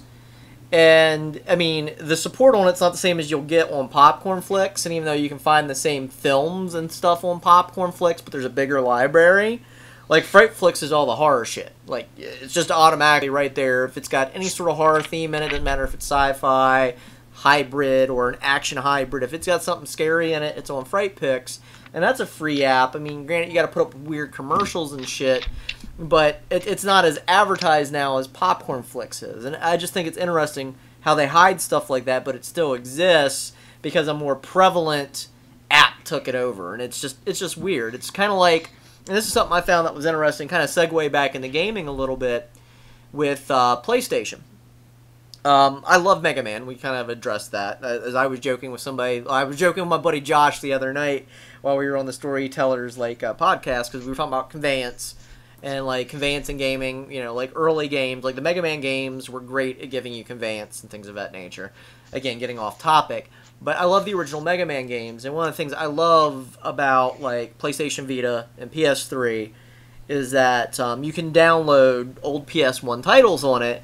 And what a lot of people didn't know, and this, of course, is before Capcom released their big collection of all the Mega Man games recently, but you could actually download the PS1 conversions of the old games. Now, granted, they didn't cover everything, but I think you could get up to either 5 or Mega Man 6 that were like PS1 exclusives. And granted, yes, you're going to be dealing with Japanese, but let's be honest, these are games we've played like 20, 30 times in our lifetime, maybe more. We don't really need the language. We know what's going on. But you could download them, and they were like $4 or $5 a pop, and I just find it so weird that even though Capcom was probably getting a piece of that at $4 or $5 a pop, that now that the Mega Man X collections are available, you can't readily find those on the PlayStation Store app. They're like hidden. I mean, you can still find them if you know what you're looking for or know exactly what to type in, but you can't as easily say Mega Man games into the search bar, because the only thing that's going to come up is the reissued collections or whatever. But they still exist, and I just find it so interesting because I've been finding like a ton of games that are out there that are still floating around in the nether space of PlayStation that you can pick up for a couple of bucks, but you got to take that energy to know the exact precise search terms to find them. And I just find that so humorous, because some of the old, like Star Wars games, like I don't know if you remember Dark Forces, that was out on PS1. It was kind of like a Doom clone, but with Star Wars kind of like built over. Oh yeah, I remember it. I played it. Yeah, and that you can find on the PlayStation Network, and granted you can download it to a PSP or a PS3. Vita support's kind of sketchy on it. There's ways of getting it on. But it's there, and you can pick it up for like a couple bucks. But yet, if you type Star Wars into like PlayStation, Network to search for the game, it's not gonna pop up, and it's so weird. And I'm like, why do they hide this shit? I mean, why hide it? It's there. Make money. Right. Because sometimes, as much as most companies would say, we love money, we want to have your money, there are some instances where they were like, we don't want your money to be spent on that. Right. But for me, I mean, it feels like if I only, let's say, for example, I love the whole library of the original Mega Man games. I mean, granted, there was some clunkers, there was some frustrations with some of them. Everybody loves 2. I absolutely can't stand 2 because of the Quick Man stage, because I refuse to use the Time Stopper weapon to go the whole way through it. I want to get through it in one perfect run, and it never happens. But, anyways, aside from some minor frustrations, I love the whole library. So, I mean, picking up the collection for super cheap isn't bad, but if you're a gamer who you only had a fondness for, let's say, Mega Man 1 and Mega Man 4, paying like $6 or $8 for that versus, $30 or $40 for the entire collection just makes more sense from a financial aspect. I mean, to me, it's like, why not offer it piecemeal? You know, I mean, granted, it's there, but it's not. You know what I mean? As weird as that sounds. Because you're still technically getting more money for a lesser quality product, if that makes sense. Yeah, it's weird how they do some things. Other times I understand why they do it. Like I lost one particular. I don't know if I rebought it or it popped up because I initially bought it under the original title. I think I might have had to rebuy it. It's been so long ago. Right. It was an Xbox Live arcade game, but they reissued it as a 2-pack. Like it was 2 different arcade. It was like a I want to say Streets of Rage, but it's not Streets of Rage. It was kind of like it, but it was one of those types of side-scrolling arcade beat-em-ups, and I found I no longer had that game, and I enjoyed that particular game, but the rights went bye-bye again, as we stated earlier. If a particular console doesn't have the rights, they're going to wipe it off your hard drive, whether you paid 10, 20, or $30 for it. Well, it's not so much they wipe it off your hard drive. They wipe it out of the cloud so you can't re-download it. I mean, for at least PlayStation, that game still exists until you delete it.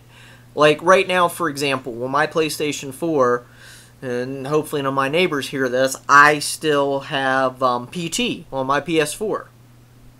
You know, you can't download that now. If you delete it, it's gone. You know? Now, here's the thing.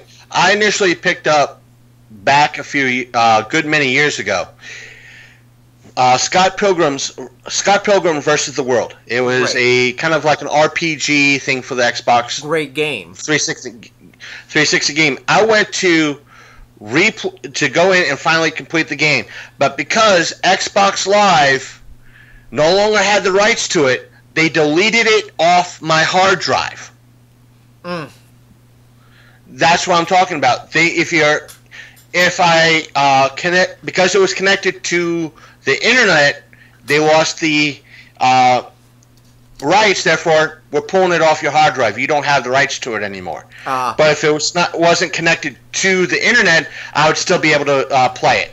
Well, see, that's what I think is so funny with Sony, because they won't do that, but they'll disable your online ability to play that game. There's like, you can't play this online because the servers are down, F you, but you still have access to the game. It's one of the reasons why I kicked myself for getting rid of my PS3, because I don't know if you remember it or not, and granted, a lot of people made fun of it, but they reinvented Turtles in Time a while back when PlayStation Network, I think even Xbox 360. Yeah, I have it. Yeah, and I had it on my PlayStation 3, and I got rid of it, but because of the whole rights situation with Konami and the Turtles and everything else, and I don't know if that's been resolved or not, and because of certain music issues, you can't get that game if you've ever deleted it. And it's gone. Or if you're a dummy like me and sold your PS3, for some stupid person that now lives out on the West Coast who will remain nameless, but because you're trying to help people out, you know what I'm talking about, that kind of thing. Yeah. But you're like, damn it, why did I get rid of that? Because that was a fun time. Grant wasn't the original, but yeah, I just think it's so weird that rights can change things, and it kind of goes back into what we were saying about like the NES Mini, and I don't know if they had to wait a year to make sure they had the rights still for some of the games, like, because you know how screwy Konami is lately. It's like, oh, you had Castlevania on here, and you had XYZ on here. We can't do that now. We're not supporting those games. But I don't see why Konami would do that, because they're making a shit ton of money off of the original branding as opposed to making new games. But still. Well, it's Konami. It's Konami. When has a game publisher been smart about, hey, we want to give you more money in reference to something? No. Do they have, I'll have to look, I don't know, but does the NES Mini have any of the Ninja Gaidens in it? The SNES Mini? No, the NES Mini. The NES Mini, yeah, I think it has one of them. Okay. All right, I was curious because, like, to me, that's like classic Nintendo for me. Because obviously we didn't have a Genesis yet, and you couldn't exactly put Shinobi on there. I don't know if you remember that one or not. No, I wasn't really a Genesis person as a growing up. I was a Nintendo person, and I picked up because I enjoyed it growing up and playing it on the NES was Ninja Gaiden 2. So when I rebought my NES, I picked up a copy of Ninja Gaiden 2. Lo and behold, when I plugged the fucker into the console, it won't work. Mm. So it's like, that's why I was excited for the NES Mini to come, because it had a copy of Ninja Gaiden on it, and that way I could finally play the son of a bitch again and have, in essence, a working copy. Have you tried to take apart the board on the Ninja Gaiden yet? I mean, it's not that hard to do. Oh, no, not yet. Okay. I mean, if you next time we're at a show or something, if you want to bring it, I can give it a look, and give it some care. You know what I mean? It's not like I'm really worried about it, but I can't remember if that was a battery backup game or not. I don't think any. I don't think it was. I don't think any of the Ninja Gaiden games had like a battery backup. I mean that sometimes, depending on the game, if the battery's dead and you try to plug it in, won't run the game at all. And a few people know that. I've seen people literally throw out like places like what's that called? It sells all the books there in Hagerstown. Second and Charles. I mean, they have this horrible tendency to like throw out like units that just need some TLC. Oh, that be the case. I know they were at the convention this past. When was Matt's last show? March. It was March. I know they were there. They're kind of hawking their ways, and I was like, now that you bring it up, it's like, oh yeah, that Second and Charles, they've been doing that sort of thing. It's like, I still want a dumpster dive, I don't have a way to get there. Well, that's why I've been looking for, as weird as it sounds, they've been selling disc resurfacers like super cheap lately. And I don't know if you're familiar with what GameStop does. Like with certain games that aren't moving, like they take it out and they've got like this little fine pin that they use to just scratch the fuck out of the disc so nobody can use it. But granted, a clean down and a rub down and a little bit of wax ain't going to fix it.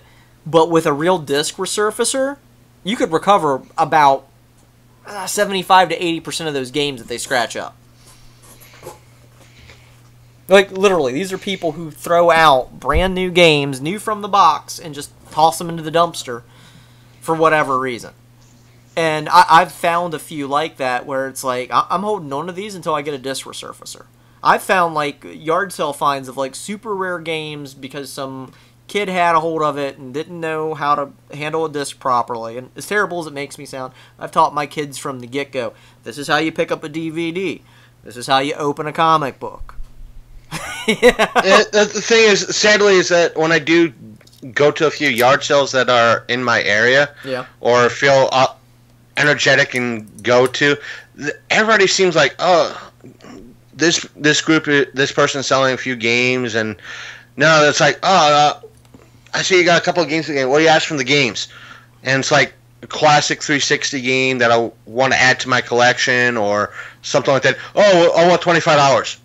Yeah. Fucking really? See, well, yeah, that's what it's getting on eBay. You do realize you're a fucking yard sailor. Not if it's getting that on eBay, put it on eBay. Don't put it out here. Well, see, that's why you do like some of the tricks I do, and it's terrible because like yard sale season's upon us, and I know my son's going to be bugging me here soon, and I'll be glad to get back to work so we can finance some of these trips. But what we've learned is like look for a seller who clearly doesn't look like they're pricing or looking at their phone every 5 seconds to look something up. And what you do is you look for the shittiest, nastiest game that you have zero interest in.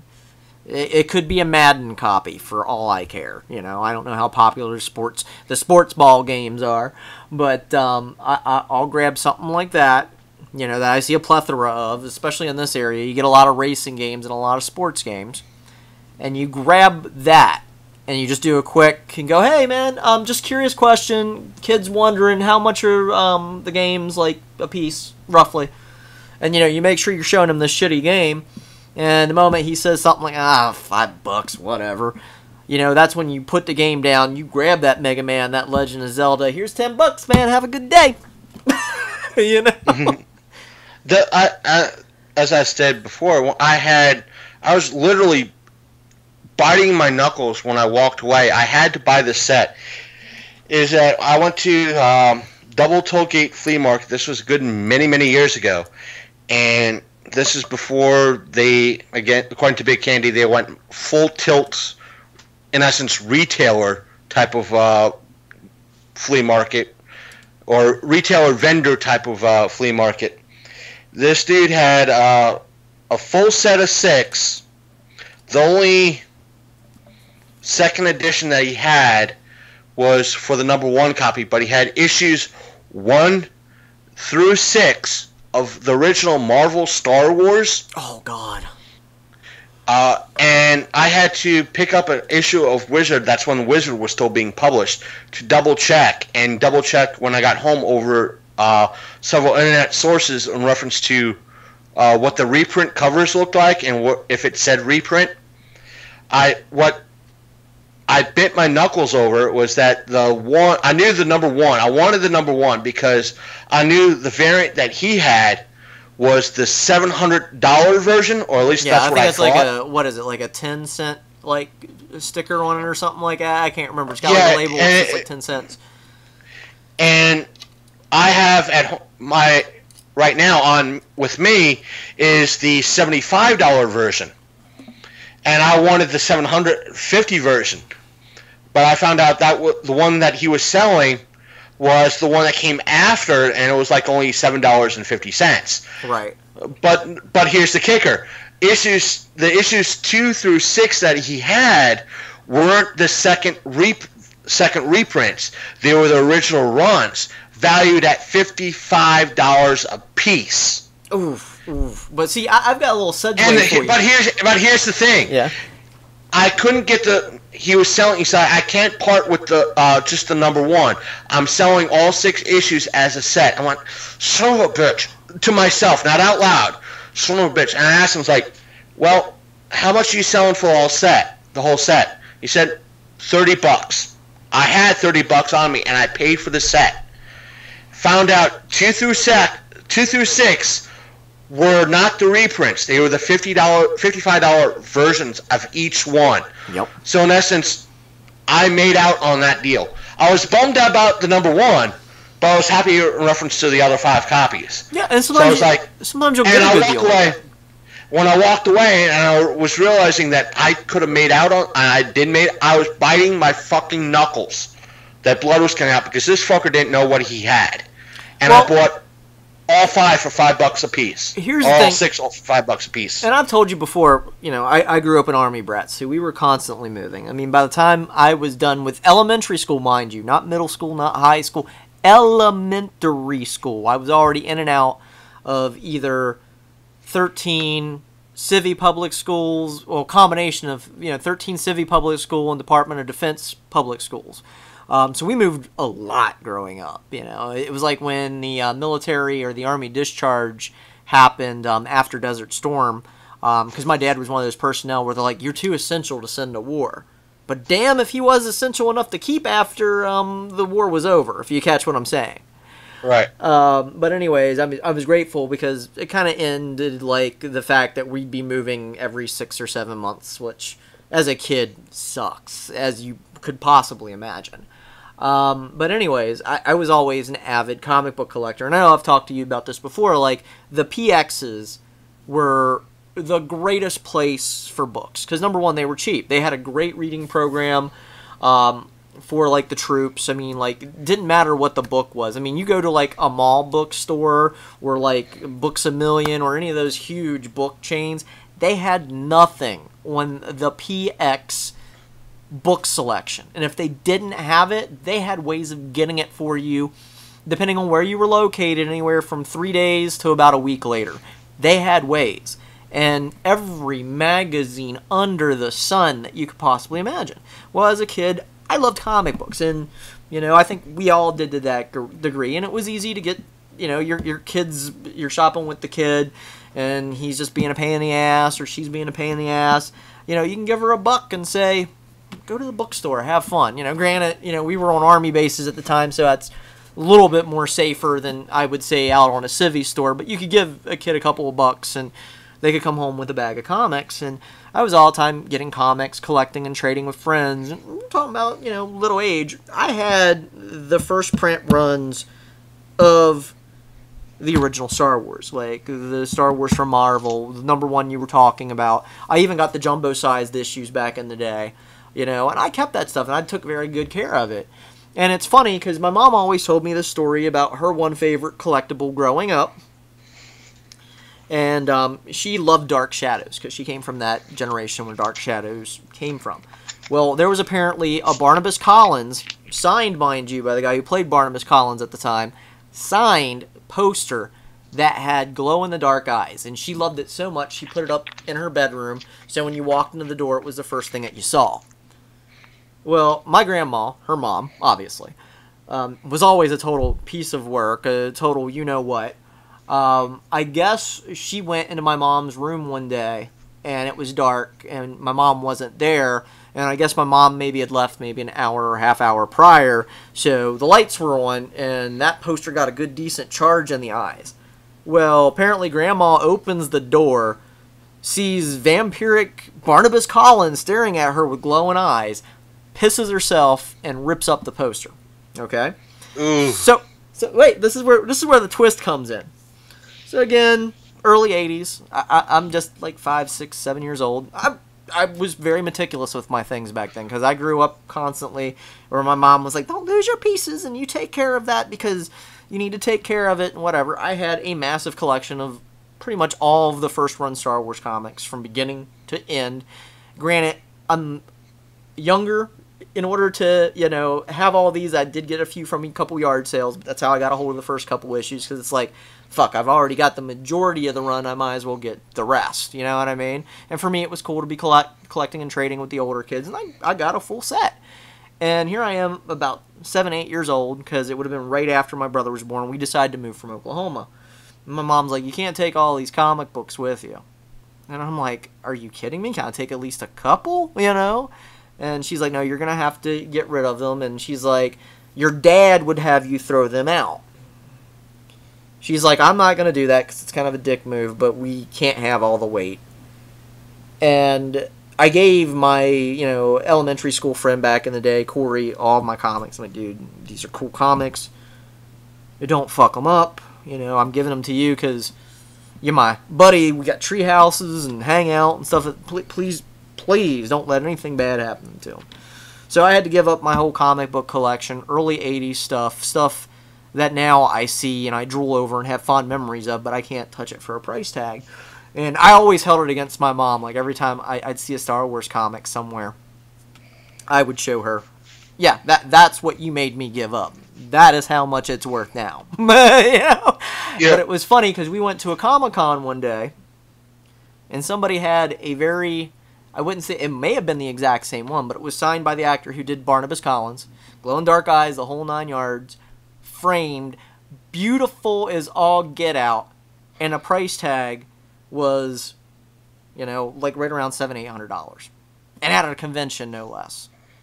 And my mom was looking at it. I'm like, oh, see that? Yeah, that's what your mom did to you. And I was like, come over here to this comic booth. Let me remind you what you did to me. I'm like, that sucks. Yeah, the thing is, but with me, I didn't have that growing up. Even though I picked and chose what I collected back then, it wasn't until the early 2000s, my collections grew. But when I was in high school, as I said to you, I think off air, I'll say it here, we were very close to welfare. Right. Very close. And there's nothing wrong with that. So right. I feel you. So, and don't get me wrong, we got the government cheese too, and I wish they actually packaged that shit, because that shit was good. I don't care what anybody says. And what my folks did for supplementary income was like yard selling and flea marketing when they finally got some extra income in to kind of supplement some more.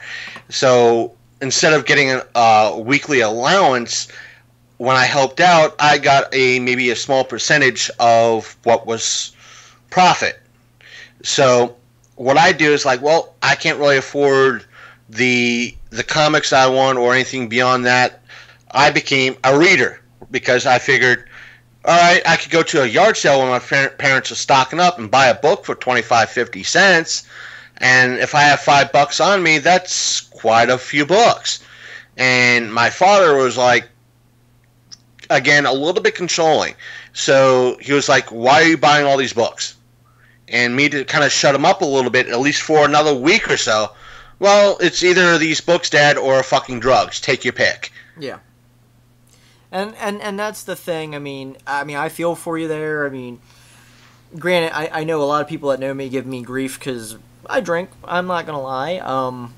And my philosophy has been, as long as I'm nowhere near as bad as my dad is, as weird as that sounds, I'm all right. But as a kid, I mean, I kid you not, like when we, growing up, like I wanted to go to the pool or maybe have an ice cream for a weekend or, you know, get to go to a movie or the drive-in. Granted, I had binos and could crawl up on the roof and watch the fucker anyway.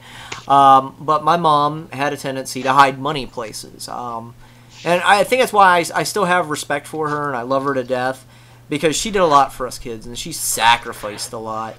And my dad was a piece of work. I mean, I won't go on it here on the air or anything of that nature, but he was a mess. But Mom would hide stuff behind picture frames. She'd even unscrew like the outlets and stuff, not where it would make contact, but to slide a 20 in there, where places where he wouldn't look to find booze money, or as we called it, booze and whore money. So I feel you on that aspect, but I think it's one of the reasons why I love like some of the stuff I love now, like all the weird sci-fi and horror movies I get into, is because my mom took that time to kind of rope me into that and also took that time to, you know, in her own way finance it. Because she even did like little hand-stitch sewing and crafts and did stuff for people that she knew and she'd get a little bit of money for it. And like, it was always funny because we'd do Christmas shopping at the beginning of the year to take care of all the clearance discounts and returns. So by the end of next year, you'd have an awesome Christmas. And by the time, of course, that year rolled around, you wouldn't remember what all was bought for you anyway because it's a year later and you've forgotten about it. But you were always surprised, and it was always cool because 9 times out of 10, it was shit that your friends didn't have, even though it was something that was a return, even though it was something that, you know, was on clearance. It was something that your friend didn't have access to. 9 times out of 10, that shit was cool. I mean, that's how when I was like, I guess 6 or 7, it was before my brother came, so I'd say about 6 or 7. We were living in Oklahoma time, and that's how I got Castle Grayskull as a kid. It was one of those items that my mom saw, and she knew I loved to collect He-Man at the time. And she had saw a Castle Grayskull on clearance because I guess the stores were hoping basically to, you know, get some year. I didn't get it the year that I wanted it, but it was so rad because I guess the stores overstocked, you know, bought too much stock for demand. And so the next year it was light, and that was still like one of the toys everybody wanted, but they still only had enough to cover the shipments from that point, from the overshipments from last Christmas. So I was one of my friends to get a Castle Grayskull. Granted, it was a year later than anticipated, but I was still fucking stoked. You know what I mean? Because nobody else got it. But I just thought that was cool, and I think that's why I like collecting myself when it comes to comic books or movies or things of that nature. And I know, you know, you kind of brought this up. They're like, yeah, but you like more physical media.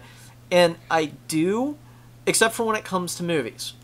As weird as it sounds. What drives me nuts is canonicity. And we're both fanboys, and we know how canonicity is important. I hate director special editions. I hate recuts. I hate added footage unless somehow you can tell me it's canon. You know? I hate bonus features. I mean, a lot of people are like, you don't watch the bonus features? I'm like, I may if I get curious or I'm looking for additional content, but I don't care if that movie comes in an all-metal case with extra 20 hours of bonus content. All I want's that movie. I want to see that movie. And people always go, well, Sasha, you have such a huge library. Why is a lot of your stuff on hard disk? Why is a lot of your, you know, either burnt copies or things of that nature? And I'm like, for me, it's the movie that I want. I don't want all the nonsense and gobbledygook that comes with it. I want the movie. Now let me say this. One of my classic horror movies that I'll say it's classic because it's been out for, God, geez, at least 20 years, and that is Nightbreed. I love Nightbreed. The special edition is an exception on that. I love that special edition. I have the original on DVD. I got a chance to see the special edition, the recut, and it's so, I love both. I can't. It's like choosing a favorite child, even though I don't have a child. It's like I can't. I was afraid to watch the recut. It was like, what if they spoil the original, my love? And I just love the recut just as much as the original. It was like watching the original for the first time again. And I was like, oh my God, there's so much extra story to this. Oh my God, I love it. Well, and here's something I want to kind of bring to your attention here too. Like sometimes for the theatrical cut, it's hard to find those as well. I recently had that issue with The Warriors, and you know how much I love that movie, despite some, one instances of a certain word that wouldn't be very accepted in my community, but it's one word, and it was a movie of that time. I'm not judging against the movie based on that one secular word, but I love the original version of The Warriors, because when they released that director's cut on Blu-ray and DVD about 10 years ago, it's not the same Warriors that I remember seeing on TV, HBO, cable, everything of that nature, because it has like comic book transitions, and it's supposed to be more geared towards the director's original vision, but it's like, yo, that isn't the one I grew up with. And I kid you not, I had to literally, because sometimes like Goodwills will put up their like their discs that they have on sale if they're smart about it. I was able to find an original print of the original DVD release of it in order to watch it the appropriate way that I remember seeing it. But what bugs me the most, and again, I know I kind of segue here, is Legend. And I don't know if you've noticed this or not, but the movie Legend, with Tim Curry as the big badass demon, and Tom Cruise is the little elf boy or whatever, and the unicorn with the horns and shit. If you watch the current versions of that versus what was on VHS, and I even have a VHS still to prove it, the music's completely changed and things are completely altered, but nowhere on the DVD or the Blu-ray does it say that's the case. And it's always bugged me because I have a VHS copy. I think I even have a Laserdisc somewhere of it. I know, I'm really getting back there. But those old media don't have the movie in the format that I remember seeing it as. You know what I mean? But the VHS and the Laserdisc does. And I don't know if you've had that kind of experience with like a movie like that before, where you know it's not the cut that you saw, or the cut that you want to get. Yes and no. Let me explain why I say that. Is because my prime example is, I know you've seen the movie, and that's Blazing Saddles is the prime example.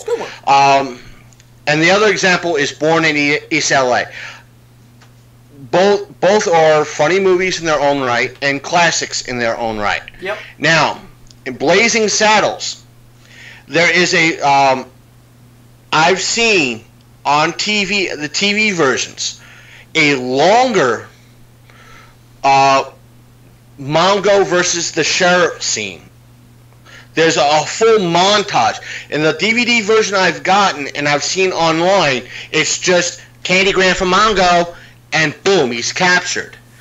I've seen on TV where it's a longer, kind of a Bugs Bunny-esque type of montage of him doing these Bugs Bunny-esque pranks against Mongo. And later in the movie, closer to the toll booth scene, there is a longer version of that I've seen on TV, along with the extended Mongo cut, and it's shorter on the DVD cut and VHS cut that I have. Same thing with Born in East LA. There is on the TV version, I've seen the extended ending to that movie, whereas there's more of a chase scene towards the end where they end up in the parade, where in VHS that is cut down. I Right. don't know if it's because of certain instances where, because I know there's been times, or I've heard stories that because back in the day, this is for you youngins out there listening, everything was not digital back then. People had to splice together several reels to make up the movie you saw on theaters. Oh, I used So to be a projectionist, so trust me. Yeah, I know all about the reels, and that shit was heavy. I actually had a guy pretty much like dislocate his back one day, thinking he was Billy Badass trying to lift like 2 out of a 6-reel movie, and you could literally hear his like back snap, and you're like, yeah, you don't do that. They're heavy, one at a time. Now, again, my theory, my tinfoil hat theory, is that a lot of what you might have seen or might have happened was that whereas because you might have had 2 different distributors getting 2 different versions of that particular movie. Right. Meaning, what might have happened is the one that would been gotten back to the theater that was from the theaters, or one version that went to be produced as VHS or a home copy, that particular reel or reels were somehow cut down by the theaters, meaning, oh, I look like this scene, I want this scene, and the projectionist might have clipped that particular section out for their personal collection, and that's what we've seen on VHS, where a more complete copy went to the TV version. Or what you saw on theaters was what you got on the home version, and because they needed a little bit more extent, meaning back in the early 80s and 90s and even the 70s, movies were about an hour and a half long, whereas they might have needed an hour and 45 for a TV version, so they went with a longer cut for the TV version, yet everybody else has the theater cut. Right. At home. Well, here's what I think is interesting, and you bring up another good point. I want to touch on it a bit, and this might be something you may not know. But Ridley Scott, when the original Alien came out, and it was still going around from country to country to country, or not country, but city to city to city, he went to a local theater near his house because he wanted to watch it again. I mean, I'm shocked he didn't just watch it at home. You know, having that kind of money, probably had a projector. But he went to a local cinema, and I guess he wanted to gauge everybody's reaction to it. And he was waiting for the chestburster scene with Kane, where obviously it pops out of the chest. Let's put it this way: that scene never played for him because the theater owner was like, "Yeah, my wife saw it, and we had enough people getting sick and complaining about it. I just lobbed it off." That's like, are you kidding me? And I'm just like, that's hilarious. I mean, like, that was the money shot of Alien. You know? Yeah, but that's why I might not be. I might be right, but I might not be completely right. Right, and it's possible. And it also brings up another topic, because Jurassic World 2: Fallen Kingdom is coming out here soon. And me and the Jurassic Park series have a history. I think we've touched on that before. I love the novels. I liked the first movie, even though personally I feel horror would have been a better element for Jurassic Park, but I can kind of see why they went the way that they did with the film. But what I find interesting is that the sequel, The Lost World, came out in '97, 4 years after the original. Basically, there's an extended cut of that exists, a massive extended cut, and it only ever was shown and broadcast once, and that was on NBC.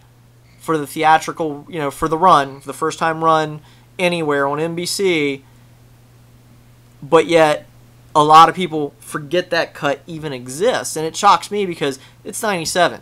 People had at the time, and granted it would have been slow as hell and probably looked crappy, they could have used their computer to try to capture the signal, like by doing like an AV, like a, what do you call it, the TV card that you could stick in old computers and capture live TV. You could do that back then if you had the expense. Or VHSs were prevalent like nobody's business. But it surprises me to this day, no matter where I've searched, no matter where I look, I cannot get that extended cut. And the reason why it's such a big deal is they introduce Roland Timbo, who is kind of like the great white hunter that shows up and wants to take down a bull Rex. They literally have a whole scene that introduces him as a character, but a character with honor.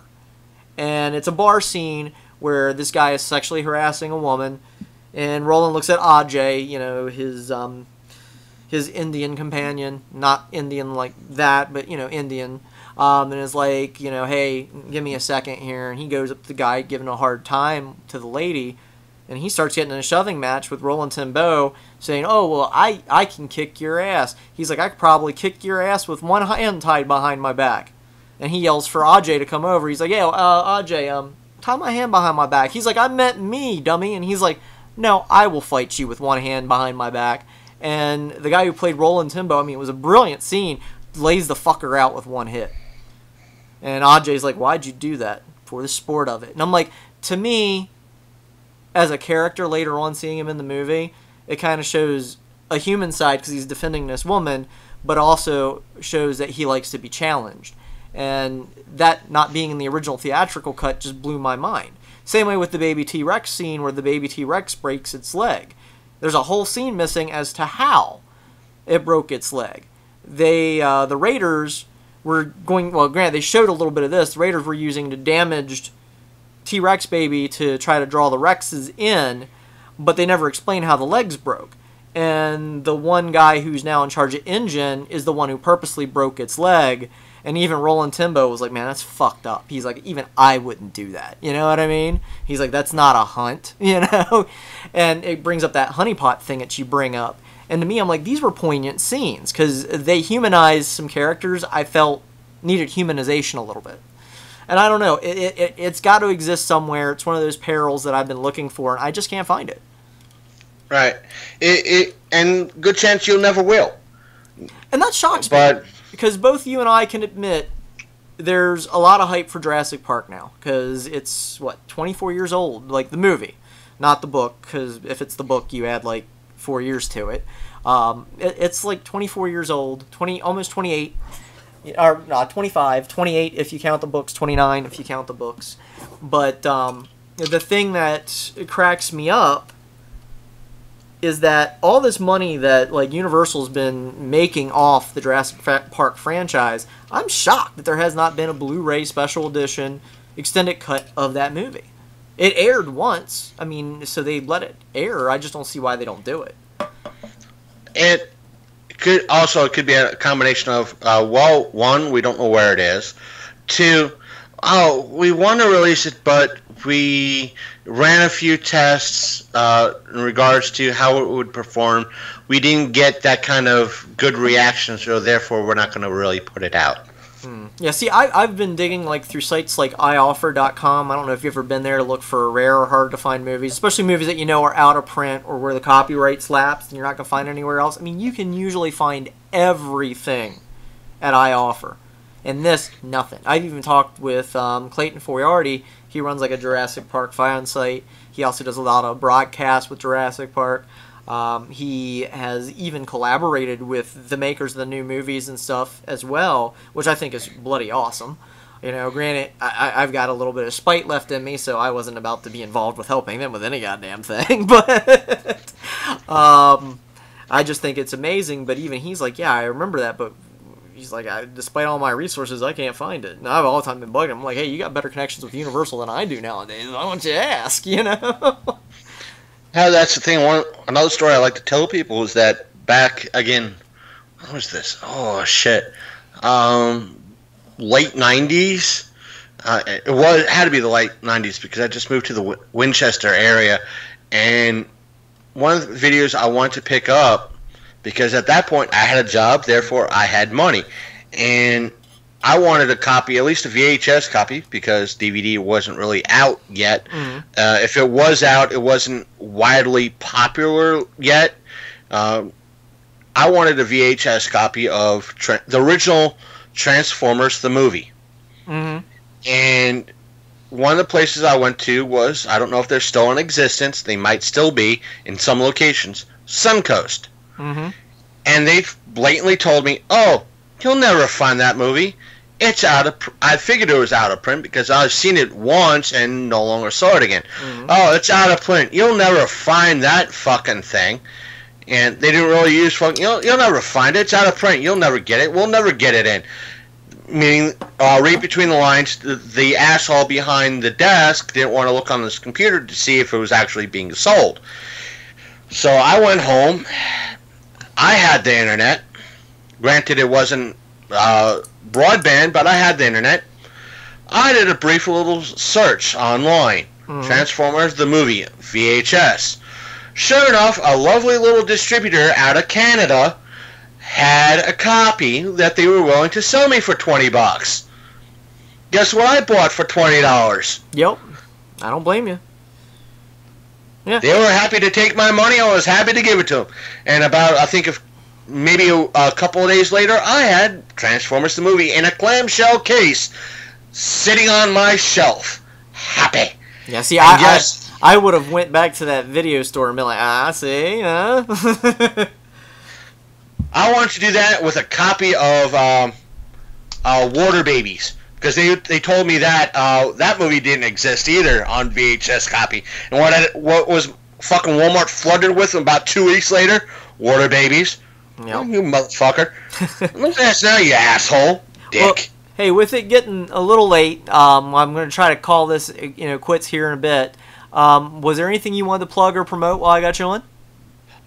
Just that I'm going to be promoting my show, and there's going to be a meetup of my show at the Martinsburg Public Library's Pop Culture Show on June 2nd, which is about 2 weeks away almost. Mm-hmm. And come down there, say hi. I'll be fully set up. I might be adding a little attachment to my saying, come say hi to the most hated podcaster in Berkeley County.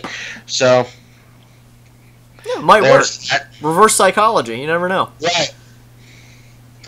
Come meet the man the library hates. So. Yeah, especially if you're doing it at the library. That'll go over with.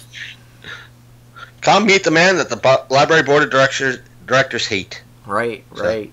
Well, anyways, hey, I'm glad you came on. We got the rant, we got the vent. Like I said, I might do another one tomorrow. That'll probably be more of a live stream through PSN. But shockingly, the modem didn't die tonight. I guess my little fix worked. Yeah, we'll see how tomorrow goes. Yeah, I think once I get Tannen on, it might really cause some buffering issues, but it's been fine. I mean, it let me upload that 2-hour podcast we did a week or so ago, and it didn't cut out. It was slow, but it took a while and it worked. But yeah, it didn't cut out, so I think I figured it out. I think it's Windows 10 power save features. But anyways, guys, feel free if you're on tomorrow to catch us. Same Sasha time, same Sasha channel. I know, again, you guys are probably too young for that one too, but definitely. And if things screw up, we'll blame Tannen. Yep, blame Canada. Oh, Tannen. Blame Canada. We'll blame Tannen. But yeah, he's definitely down for tomorrow. But hey, thanks again. You guys take care, and as always, unpleasant screams.